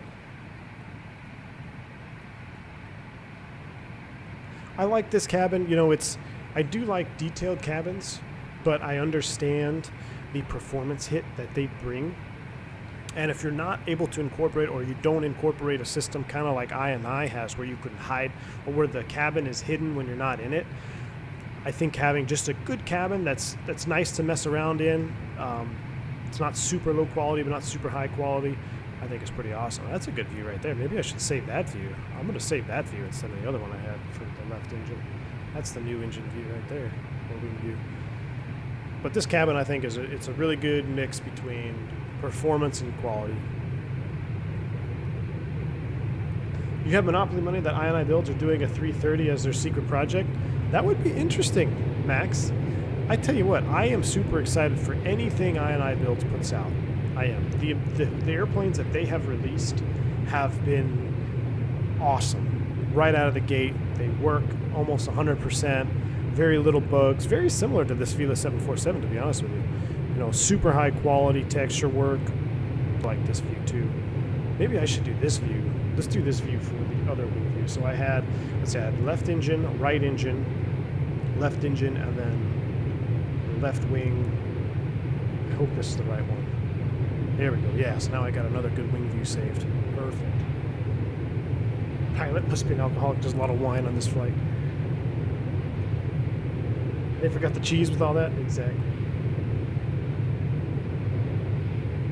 The number one engine seems to be canted vertically. What do you mean, Max? Like up? It does seem to be canted up a little bit, doesn't it? I wonder if it has something to do with the wing flex.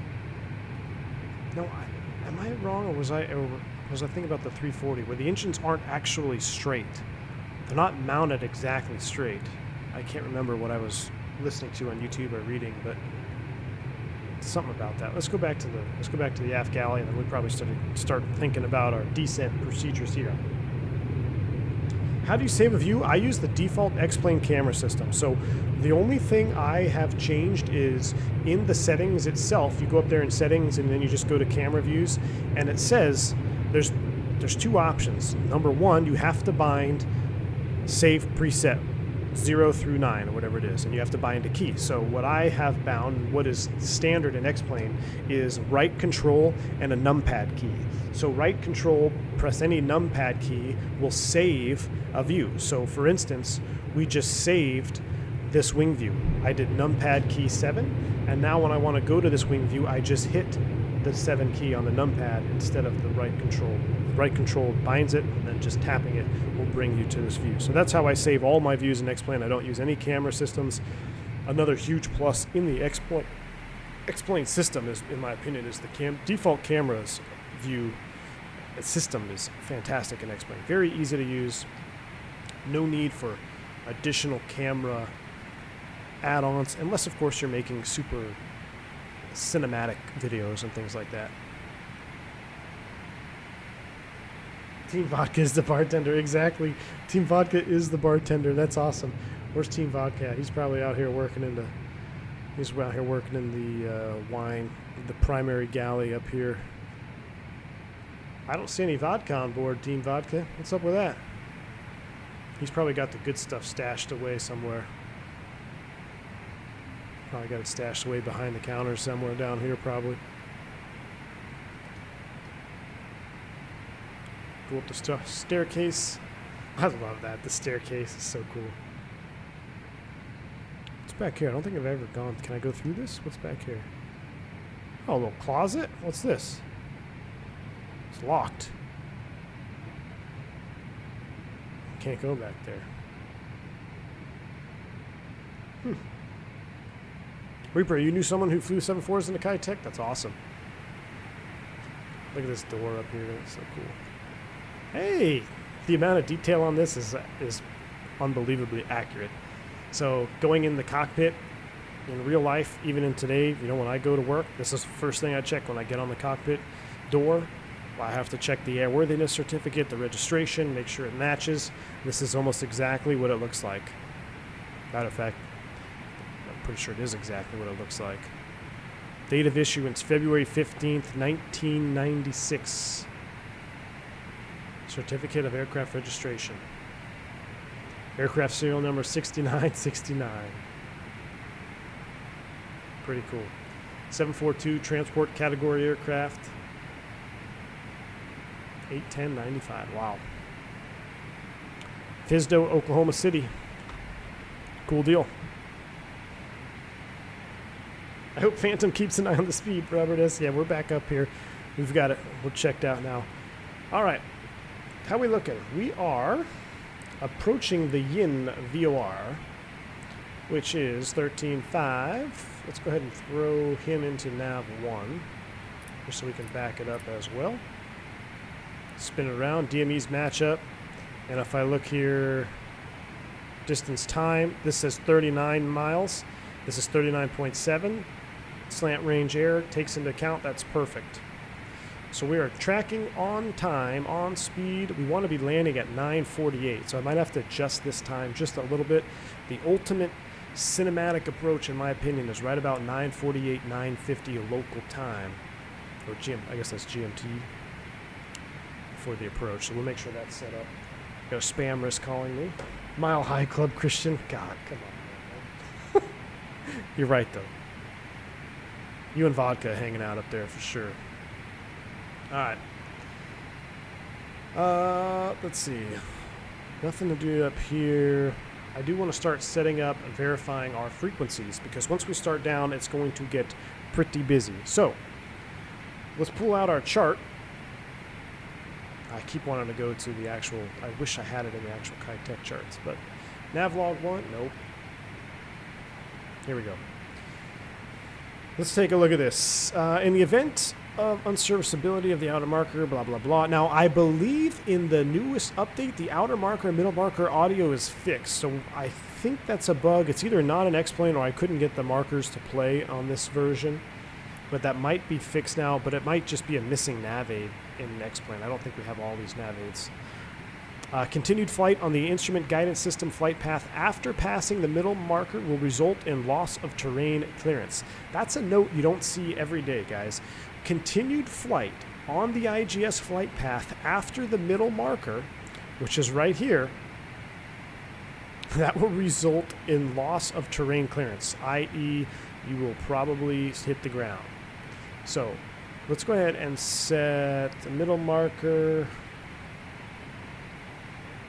That's missed approach 17. I'm going to, for reference, I'm going to set 500 here. No.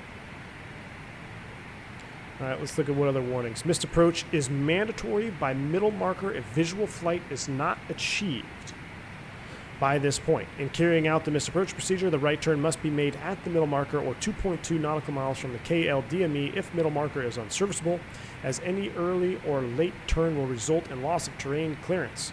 Passing the middle marker flight path indication must be ignored.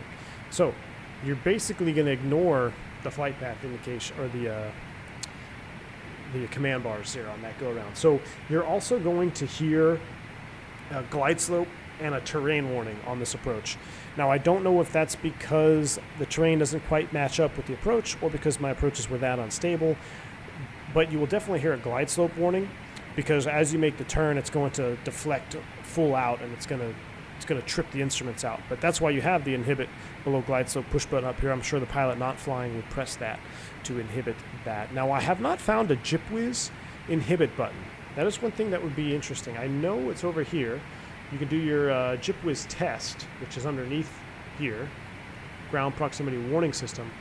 But I would imagine there has to be some GPWIS override. But I don't know where that would be. So if you guys know, let me know in chat. I checked down here. It's not down here. Let me just do a quick check again on the FO side. I don't see any GPWIS inhibit push buttons here. Maybe on the center pedestal. This is radio stuff, INS, transponder. Don't see any GPWIS here. So unless it's over here on this panel somewhere that I'm not familiar with, somebody will let me know if there is a GPWIS inhibit button. I will try to find it. Vodka, yes. If you're flying into a hill, if you don't turn, exactly. It's exactly what will happen. To safeguard against inadvertent infringement of the danger area, pilots are to ensure that the aircraft do not descend below 3,300 feet until passing 12 DME. So on the IGS. So we got to make sure we don't pass that here. It's kind of indicated here. You don't want to descend down until 12 DME out. That looks good. All right. So first things, well, we're not quite there yet. We're actually turning right now. We're going waypoint 4 to 5.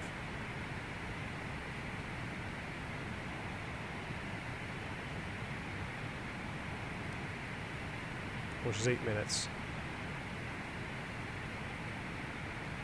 Just making sure we're good. Okay, so I'm not going to quite set this radio up yet. Ching Chow will be 112.3. I'm actually going to put that in number 2. DME2, 112.3 is Ching Chow.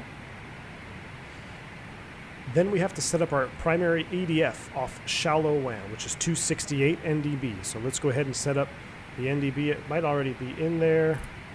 We're going to go 268 and ADF1. That is this NDB here. Now what we're going to do when we're flying outbound, we have to make sure that our ADF needle, ADF1, I will switch this to ADF1. And right now it's picking up another station 8 miles away. That's inaccurate. But we want to make sure the bearing pointer is at a 360 bearing 2. That's when we commence our right-hand turn to the station.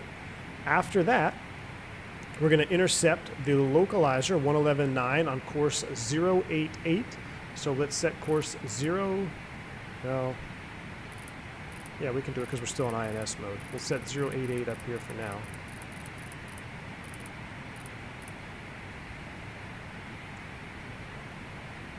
Inhibit below glide slope.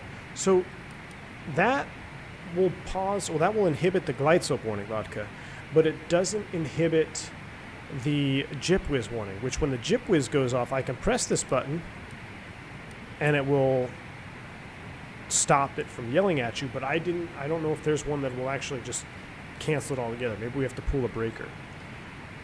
Like in the Airbus, think about in the Airbus on the overhead, we have the GPWIS inhibit push button, right? We have a flap 3 landing. We have a flap 3 landing GPWIS button, and then we also have a flap inhibit button. So if you're landing with a flap or slat jam, maybe in position 1 or 2, which is not a normal flap configuration for landing, you can inhibit those warnings. And then, of course, you can turn the whole thing off with the push button as well. But I was not able to find those push buttons here in this cockpit. Maybe it doesn't have them, I don't know. All right, so we've got our ADF set, we've got our course set. The only other, the middle marker which we'll turn our marker audio on, but it doesn't quite work with the, and we got our marker on. That's good. So we got our marker on, marker audio is on, which is this right here. And then the last NDB for the mist, should we need to go mist, we got to track the 136 bearing off of Hong Kong, which is 377.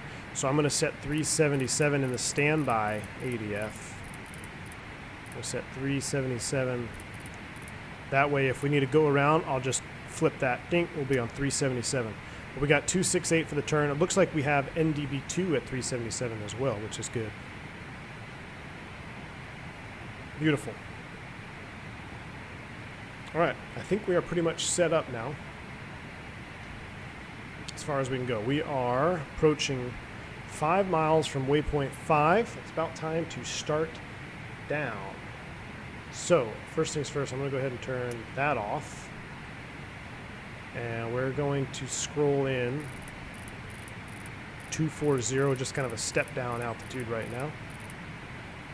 I'm going to go... how do I want to do this? I want to do a vertical speed. And let's go ahead and set about 800 feet per minute.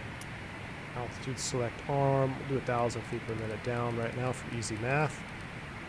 And let's go ahead and tidy up the back. Ladies and gentlemen, the captain has turned on the fasten seatbelt sign. We are now crossing a zone of turbulence. Please return your seats and keep your seatbelts fastened. Thank you.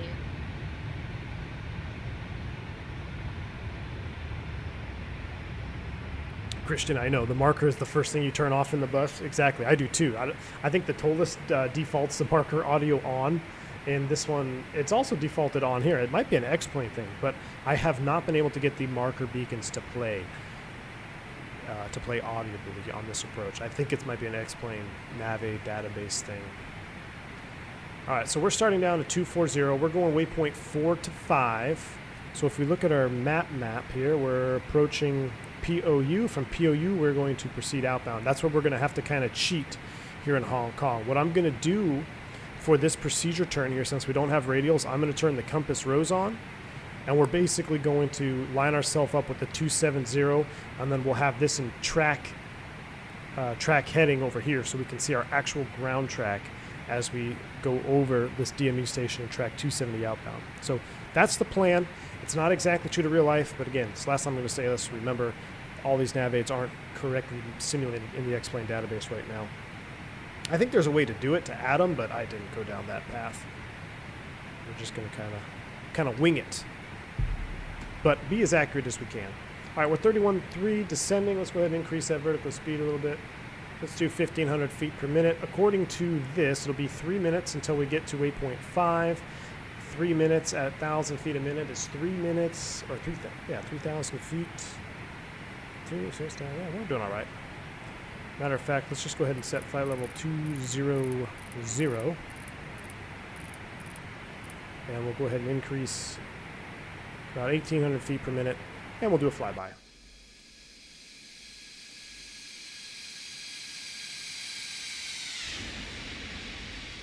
Oh, really? Christian? That might be. I wonder why everyone wants to keep the marker of the default on, because I've noticed it in multiple airplanes. The TOLIS does it. Does the flight factor still do it? This airplane does it. Always scares the heck out of me when you taxi in on the airport and you go and the beacon, the marker beacon starts going off.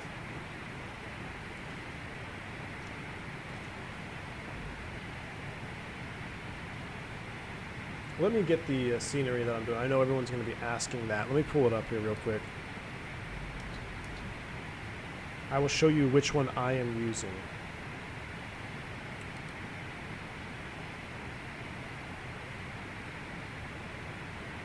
This is the one. Copy. Paste. If you want to know, that's the scenery. Donation.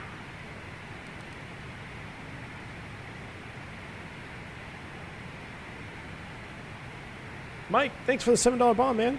Departed from Wuhan minus the infinite social credit. The execution date is tomorrow. Wow. Well, thank you so much for the $7 donation, Mike. I appreciate that, man. Thanks for the support on the channel.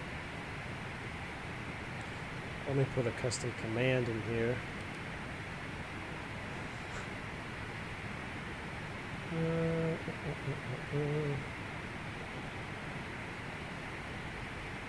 Exclamation point, scenery, paste. Alright, so if you guys need it, exclamation point scenery will also bring it up again. Oh, alright, there we go. Celtic said I flew into Kai Tak on 74995 and worked on the new airport and departed on 340 and 98 from Chiplak, Hong Kong. Fantastic experience. Celtic, that's awesome, man. All right, 5 to 6. I feel like this is a really sharp turn. Where are we going? All right, POU outbound. Let's go ahead and pick up that rate of descent now. Let's go ahead and set 10,000 feet.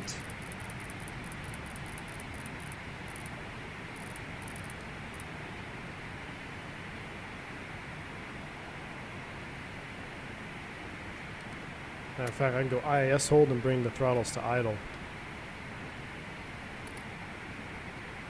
So we can silence that.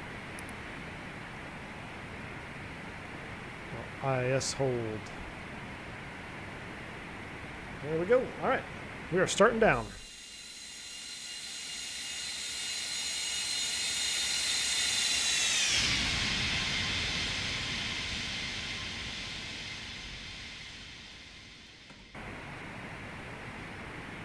All right. So, looks like we got some traffic over here in Kai Tak. That's good. There's the CHDME. We're tracking straight to it. 60 miles out. So for 60 miles, I want to be at 10,000 feet. That's 12,000 feet to lose. 24, 36,000. We're looking good. All right, let's start this, shall we? Approach checklist, please. Seatbelts and shoulder harness. Check. Seatbelts and no smoking signs. On. Anti-ice. Off. Exterior lights. Check. Outer brakes. Hold on. Let's do minimum. Low. Radio INS switches. It's getting an INS for right now. Hold That's on. fine. We're going to skip that. Flight director computer selectors. Check. Brake pressure. Check. Spoilers. Armed. Altimeters. 1014. Set and cross-check. We need to be Landing at 10, data, 12. EPR and airspeed bugs. Set and cross-check. Seatbelts and shoulder harness. Check. Fuel panel. Check. Fuel heat. Auto shite. This. There you go. Off. EPR computer. Wait. Go around. Poof. Cabin altitude. Check. Circuit breakers. Check. Approach checklist completed. Beautiful. Next list is the landing checklist, which is fine. We're 18.5. We're 6 minutes out, down to 10,000 feet. I know transition is lower, but 29 or 88 is what we need to set in this window. That is set. Beautiful. Mike, thanks for the other $1. I miss Kai Tak, the current airport. That's awesome, man. Thanks for your support on the channel. Yes, Kai Tak would be on my bucket list if it were still open. If that airport were still accepting traffic, I wish I would have paid more attention. I was still a little young when they shut that airport down, but I would have loved to have been able to just go there and fly that approach. It's such a monumental landmark in aviation that I would have loved to have done. Similar to the Concorde. You know, when the Concorde was flying, I wish I would have paid more attention to the Concorde and gone and actually try to see it come in and be more, I don't know what you say, into it, I guess. I just kind of took it for granted. Then it's all went away, and then now that I'm more into aviation, it's not there anymore, you know. But Kai Tak is definitely one of those airports where if it was still operating, I'd try to find a way to go there. But that is not happening anytime soon. All right, we're 6 minutes out, 39 miles out. We're descending to 10,000. Outsail is on. We're at IIS descent. We'll just leave it at 305 for now. Once we level, we'll slow way down. Let's do our performance numbers here. Let's load it from the sim right now. We'll set our speed bugs. Our VREF speed is... Oops. Landing performance from sim. Set speed bugs. VREF is 135.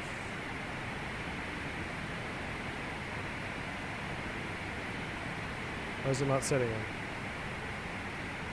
I'll set it for you. 135. Flaps 5, maneuver, minimum distance 8,000.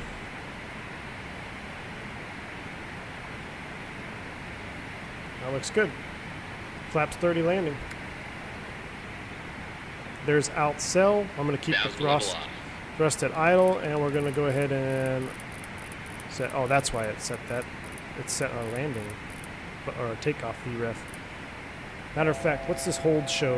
I think it was there's a max speed around here. It's all right. What do we got? We are. What is this thing called? The Cheng Chow. I hope I'm saying that right. Chung Chow. Kai Tak. Oh man, Kai Tak Tower's online. Interesting. That's gonna make life very interesting. 10,000. 10,000 outsail check and auto throttle speed on.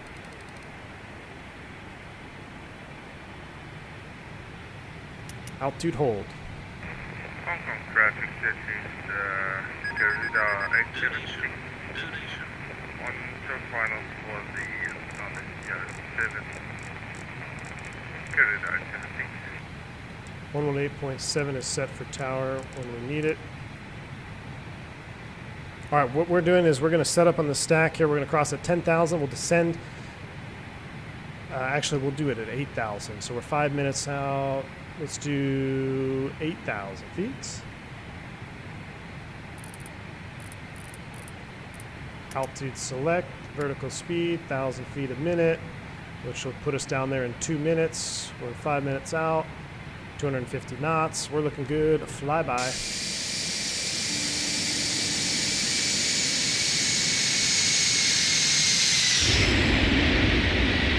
Look at those clouds, though, huh?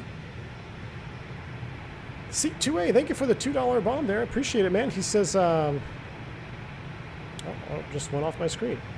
Or $3 bomb. Thank you. One man working 3-person plane, playing chess on the checkerboard.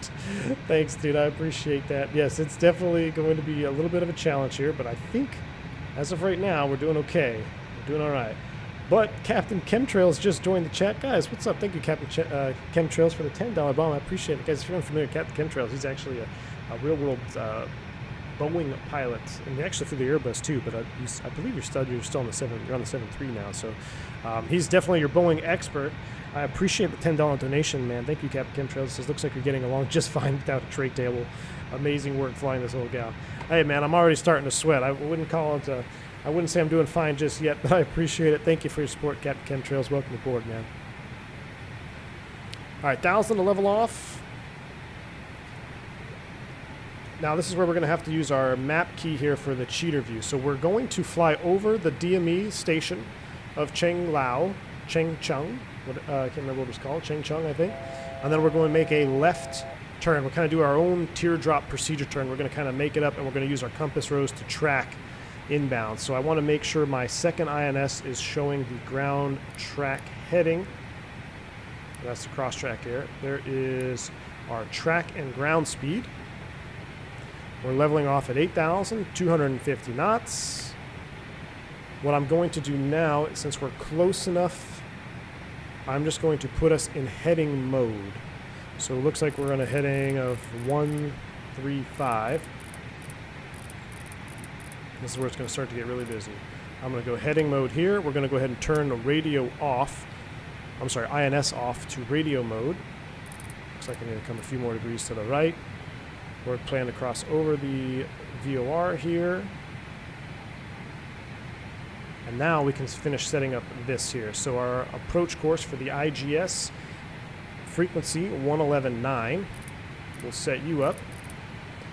Course 088 is set. That looks good, 088. And we don't need 112.3 anymore, so let's set 11.9 over here. Actually, we do need it for DME. We do need it for DME, so I'm going to leave 112.3 set in DME2. So we're 13 miles out. And this is where the only part where we have to kind of cheat here.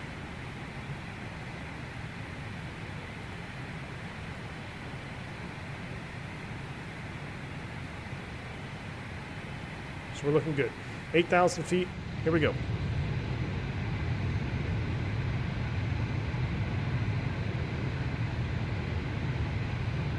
The next best thing is Samos, Greece. Similar approach. Yes, Dimitris. I remember when we did the Euro tour, we flew over there. There was some sweet approaches in Greece.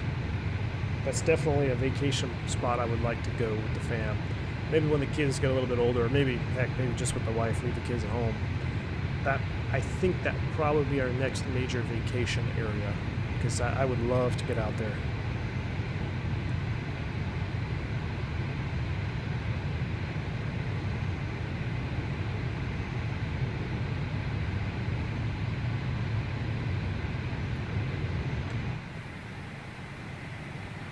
Seven miles out.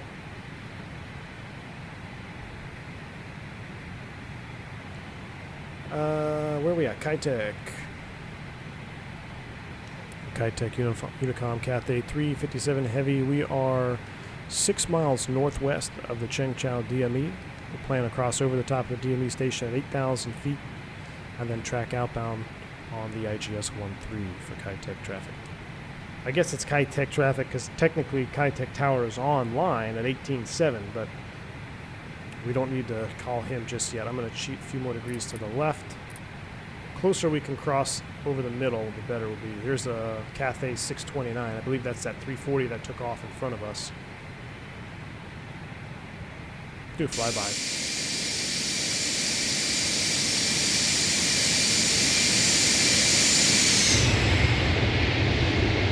Oh, look out the window. Look, there's Cathay. He's already starting the approach inbound. I'm pretty sure we're getting close to a loss of separation already. I should probably turn on my weather radar. I'm surprised I don't have him on TCAS. TARA, transponder mode is on. He's doing... Oh, he's actually doing the procedure turn now. Looks like he's turning outbound. So we're going to cross... Hey, Cathay, over the Cathay 340. What's your altitude over the DME station? Cathay 6, now descending 7,000 feet. Okay, Roger. We'll maintain 8,000 until you are procedure turn inbound. So he's down at 7,000. So there's the VOR. I'm gonna start the clock. We're gonna go outbound for, I don't know, let's do a minute here. Glide slope alive. Disregard. We don't need to worry about that. We're going to maintain 8,000 because he is in the procedure turn. I want to make this a little bit bigger somehow. Can I make it bigger? I guess not. Oh, I can a little bit. Pull up our compass rose. So after we hit a minute, we'll start our turn inbound. And I probably shouldn't be doing this at 250 knots. Let's bring it back to 200.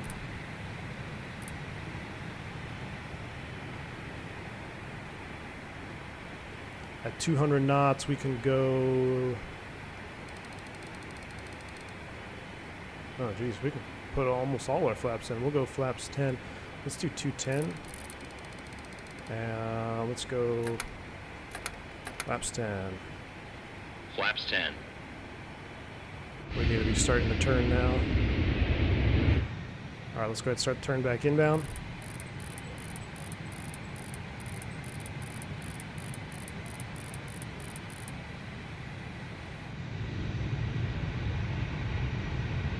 This is cool.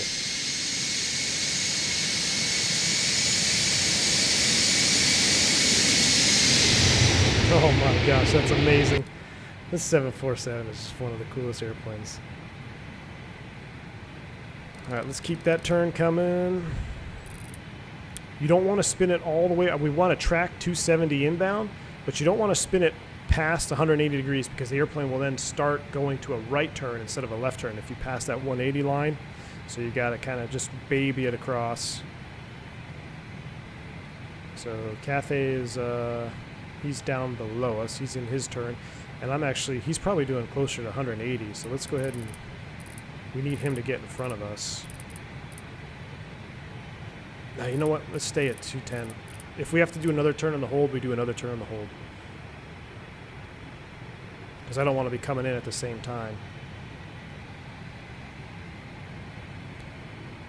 Kai Tak area traffic, Cathay 357 heavy. We're over the Cheng Chao DME station 8000 in the hold until Cathay 629 is inbound. Kai Tak area traffic. So we're just going to stay in the hold. We're going to try to do our ground track now of 270. So here's our ground track over here. Keep that turn coming.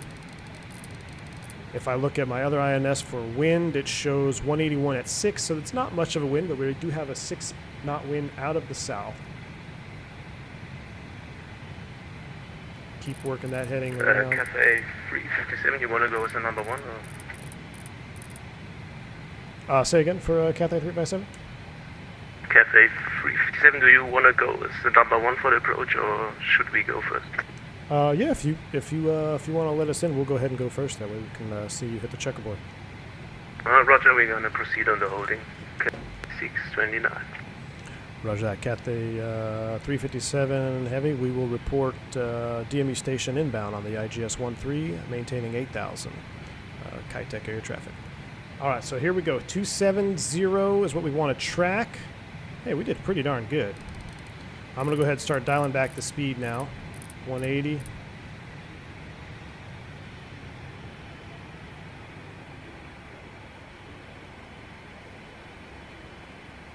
If I go flaps 20, the horn's going to start going off, right?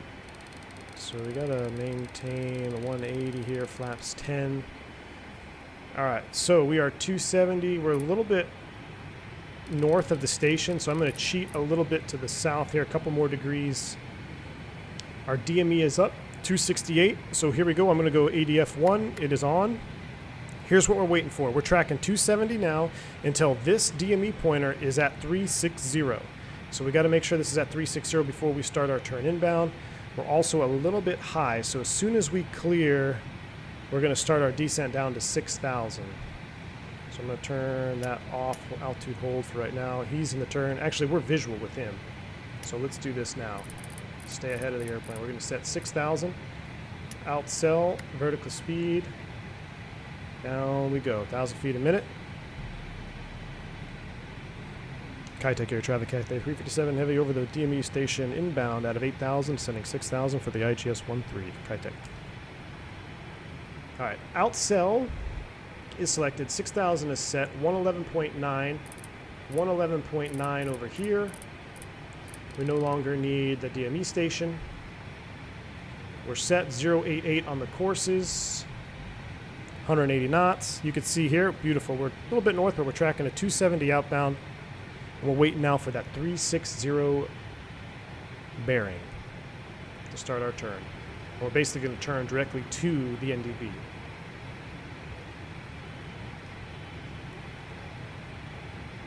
What was our ref? 130. 135, so 140 is what we want to fly. I guess that's what we want to fly because it sets it at 140. All right, we're passing the 325 bearing, so we got 30 more degrees to go. 1,000 feet to level off. Let's look at our chart. We can be as low as 4,500, so I'm just going to keep coming down. Oh, actually, you know what? We have to maintain 6,000 until we're past the 360, so scratch that. Maintain 6. Let's just expedite our descent a little bit.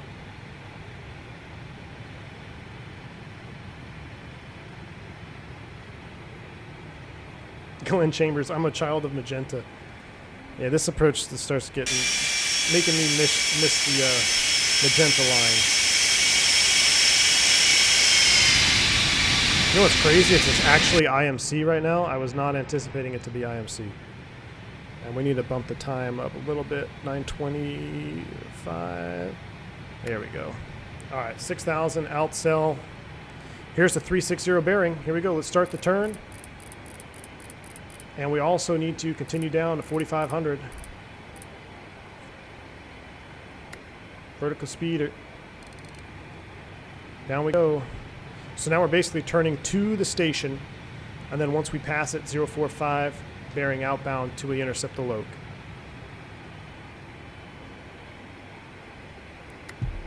Outside air temperature is above 10. We're looking good. Subscriber ahead. Look. Thank you for the new subscribe, guys. I'm going to be paying attention to the airplane now. I won't be paying attention to chat for the remainder of this approach. Thank you for your continued support. Wow, I can't believe we're actually IMC right now. It's kind of not what I was anticipating. Continue that right turn.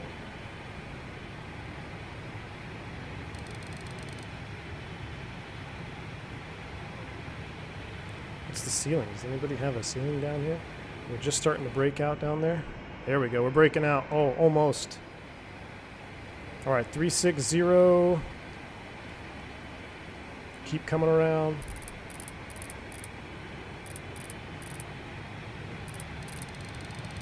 045. We're about to pass over the top of the station. So we're going to fly heading 045. That gives us an intercept for the localizer course.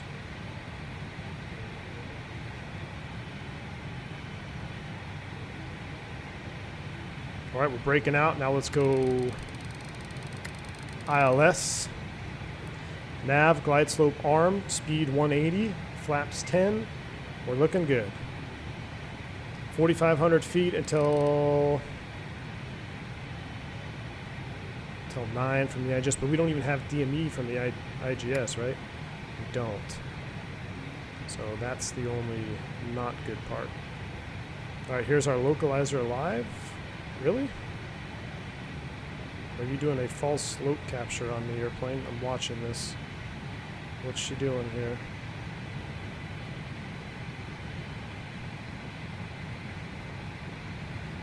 Now she's S-turning on the Loke course. Come on, come to the right. Come to the right. Come to the right. I don't like it. Heading. Come on, come on, come on.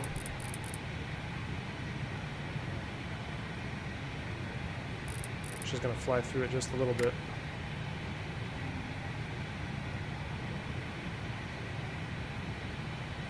ILS is captured. Hopefully she'll capture the slope here in just a minute. Nav glide slope capture. We're a little bit left of course. It's correcting. 10 knot wind at a 100. So it's going to be pushing us from the right.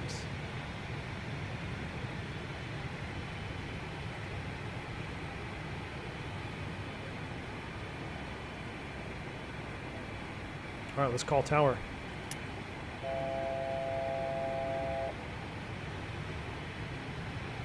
Kai Tak Tower, Cathay 357 Heavy, establish IGS13 inbound.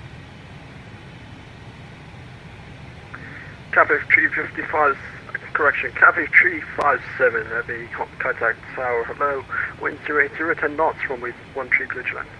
Runway 13, clear to land, Cathay 357 Heavy.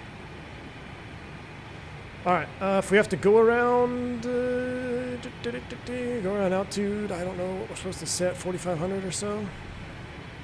We're looking good.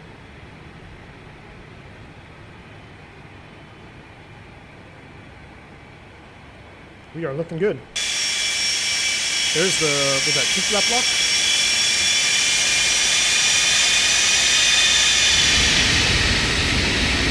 lock? Oh, a little bit of light rain. Wow. Because I wasn't already sweating this approach. Probably need a little bit more panel lighting here. As the sun is setting.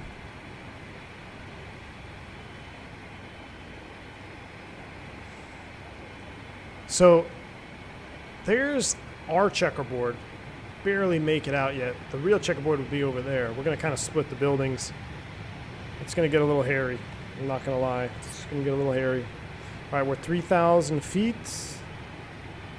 I normally wait till about 2,000 for the gear. We can go ahead and prepare for landing. Cabin crew, prepare for landing. Ladies and gentlemen, please make sure your seat backs and tray tables are in their full upright position. Make sure your seatbelt is securely fastened and all carry-on luggage is stowed underneath the seat in front of you or in the overhead. Let's go gear down from the outside view.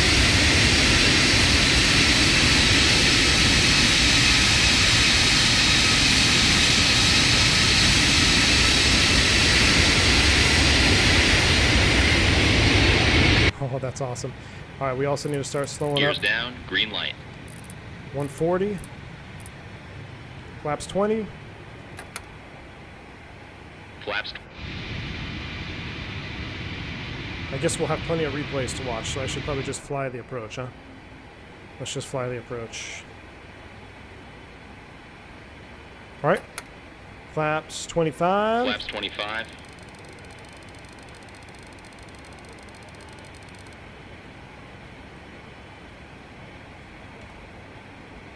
Flaps 30. Flaps 30. Here we go. Landing checklist.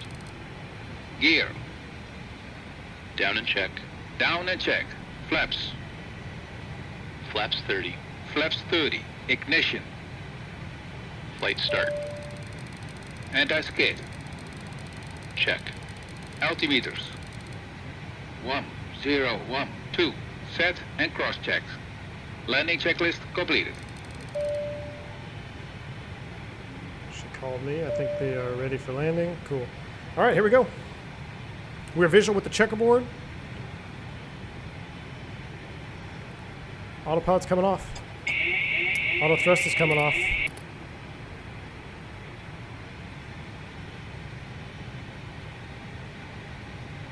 I'm going to level here about 1,000 feet because this is going to bring us down a little bit too low.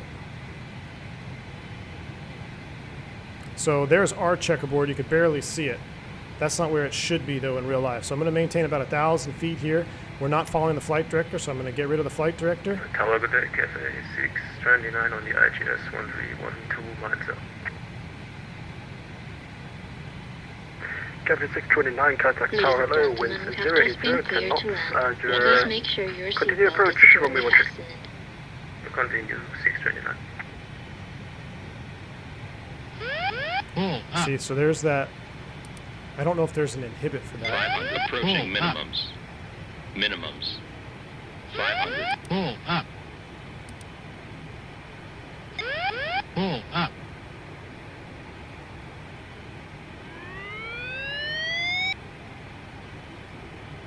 Here we go.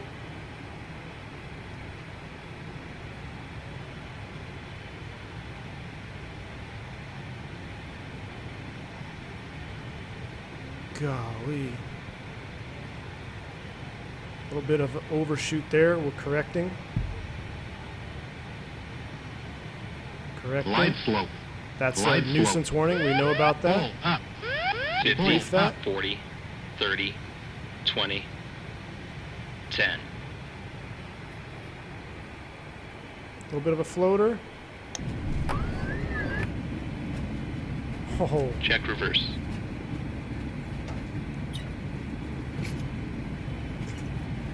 I'd be lying if I wasn't a little bit shaky, guys. Oh, that was awesome.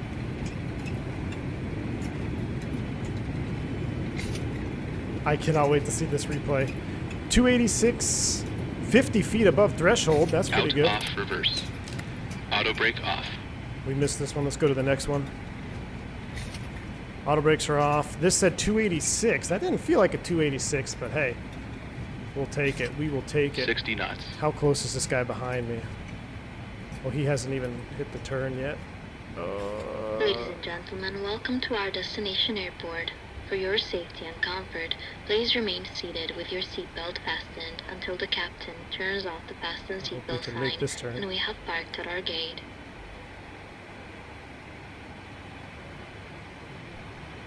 A little bit more juice. Cafe 357, taking runway 13, continue taxi, Bravo. Continue taxi via Bravo. Clear of 1-3 for Cathay 337 Heavy. Thanks. So that guy doesn't appear to be on the taxi line. But Cafe 629, runway 13, clear to land. I'm going to follow him because I think if I was on this taxiway, we'd be a little bit too close to the runway. So I'm going to follow him. I think this is, again, a scenery issue, but we're going to go ahead and line it up here. Let's clean up the airplane. Whoo, boy. Flaps up. Flaps are up. Lights are coming off. We'll leave those on. We'll kill the strobe. We'll kill the strobe light and the wing light. Ladies and gentlemen, welcome to Hong Kong. Stow the spoid brake. Now there is someone else coming in on the approach, right? Tower. Very good evening, KLM to Golf Heavy, inbound on IGS runway 13. I think I could see him out there by the buildings. He just went behind this building.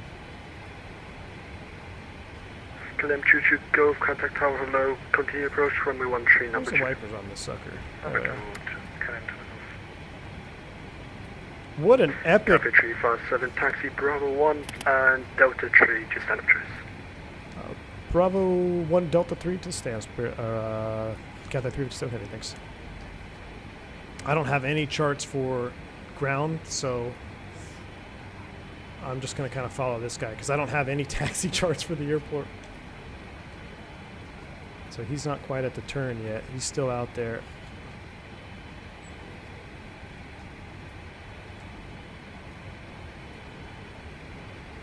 Whew, that was awesome. I hope you stick around for the replay. I want to see these guys do their approaches here as well.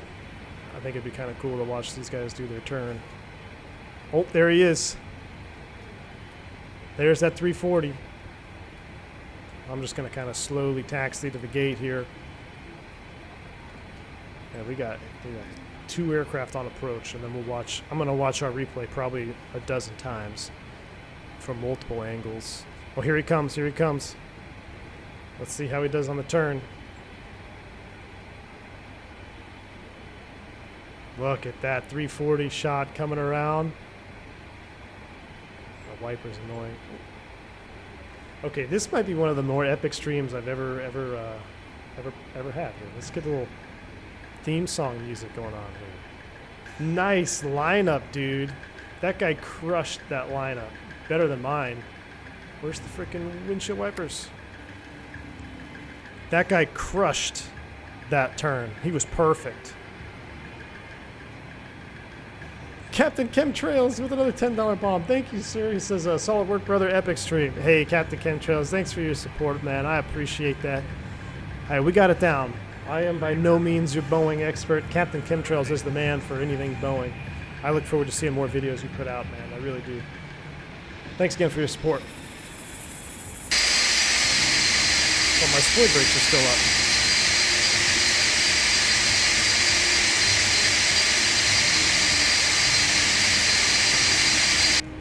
Why do they keep extending?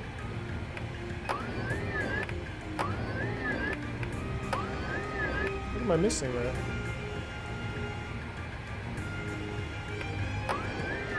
Huh. Cafe 629, expedite the Cape, runway 13. Navigating 629. KLM 22 Golf, wind 080, turn up, runway 13, clear to land.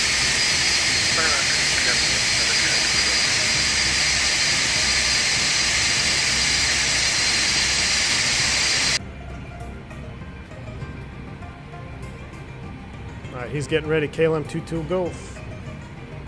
Cafe 629, welcome to Kai Tak, taxi Bravo 1 to San Andreas. Brian says nothing matches the 727 to Cancun. Hey, that one was pretty epic too, man. I don't need those inboards on. Let's kill that.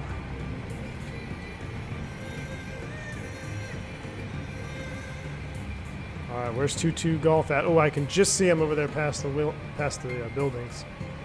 I'll probably take a hard stand here in the rain since it's right here.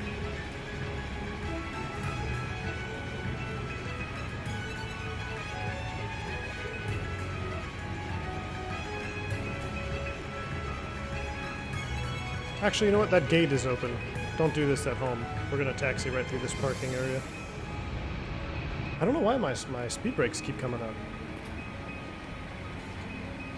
It's kind of weird.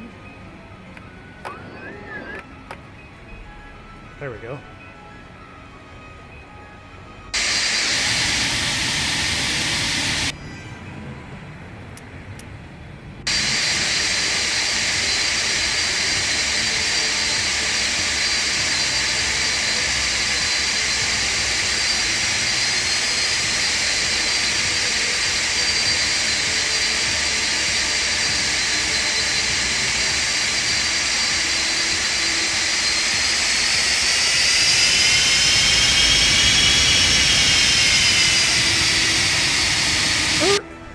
That's good. Set the brake. Parking brake set. Let's go see this guy's landing.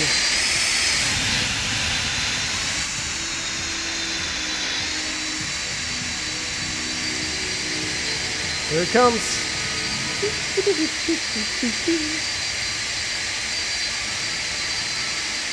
Beautiful. Scott says I have to use this music even after the Pacific tour. I'm going to have to, man. It is pretty good, isn't it? Oh, here he comes. Wow, he looks, look at him between the buildings. What? I gotta turn down my airplane noise there in the background. Look at this. Oh, here he comes. Here's his turn. See, it's the checkerboard's in line, but it should be right here. It's a little bit off. Oh, he's swinging it around. This is a good angle to watch. A little bit of wide slew action there. Nice job, dude. Oh, look, he's right on the center line. Ooh, that looked firm. Oh, no, he's not down yet. Might be a scenery glitch. He's down on his end, I think. Or is he just now flaring? Wow, he's landing long. Dude. I don't know if that was a scenery glitch or he landed long. It might just be a scenery issue, but that was cool. That was cool. All right, let's get to the replays. Thank you for the ATC, man. Appreciate that. No problem. Hope to see you again next time. Let's land it. Thank you. All right, I'm going to disconnect for now. We might be able to catch that United on his landing by the time we finish our replays. But let's go ahead and back it up from right here. I'm going to throw you guys into replay mode. Here we go. Let's enjoy a wing view shot from here. Oh my goodness. XP, what's up, man? Glad to see you stop by the chat, man. I believe you're streaming Sim Update 7 tonight. Ooh, I'm gonna have to tune in to see what's going on with Sim Update 7. I've heard a lot of different things about Sim Update 7. Some good, some bad. I'll be tuning in, man. Glad to see you here. Hope you're doing well, brother. Dimitri in the house, Dougal in the house. Everybody's in the house tonight. All right, let's not cheat. We're gonna watch just the wing view first. No cheating. We're not gonna change views. We're just going to see what happened from this passenger's point of view.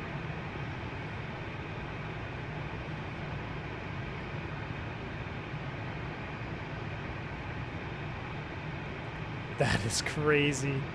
I mean, I don't think that building's there in real life, but it just makes for an epic stream. I love the reflection off the wing there. And it's raining. A cloudy, rainy evening. Look at that bank.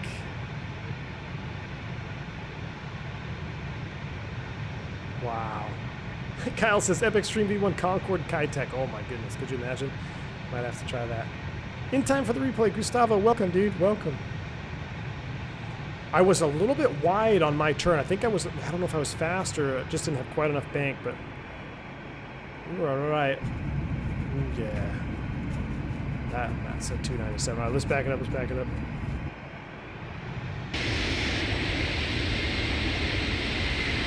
Watch it from this view right here.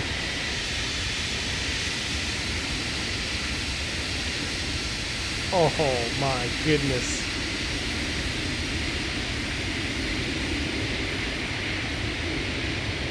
In the turn.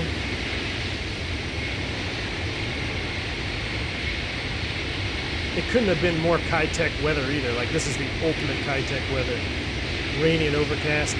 Yeah, you can see we were a little bit wide. We got back on it.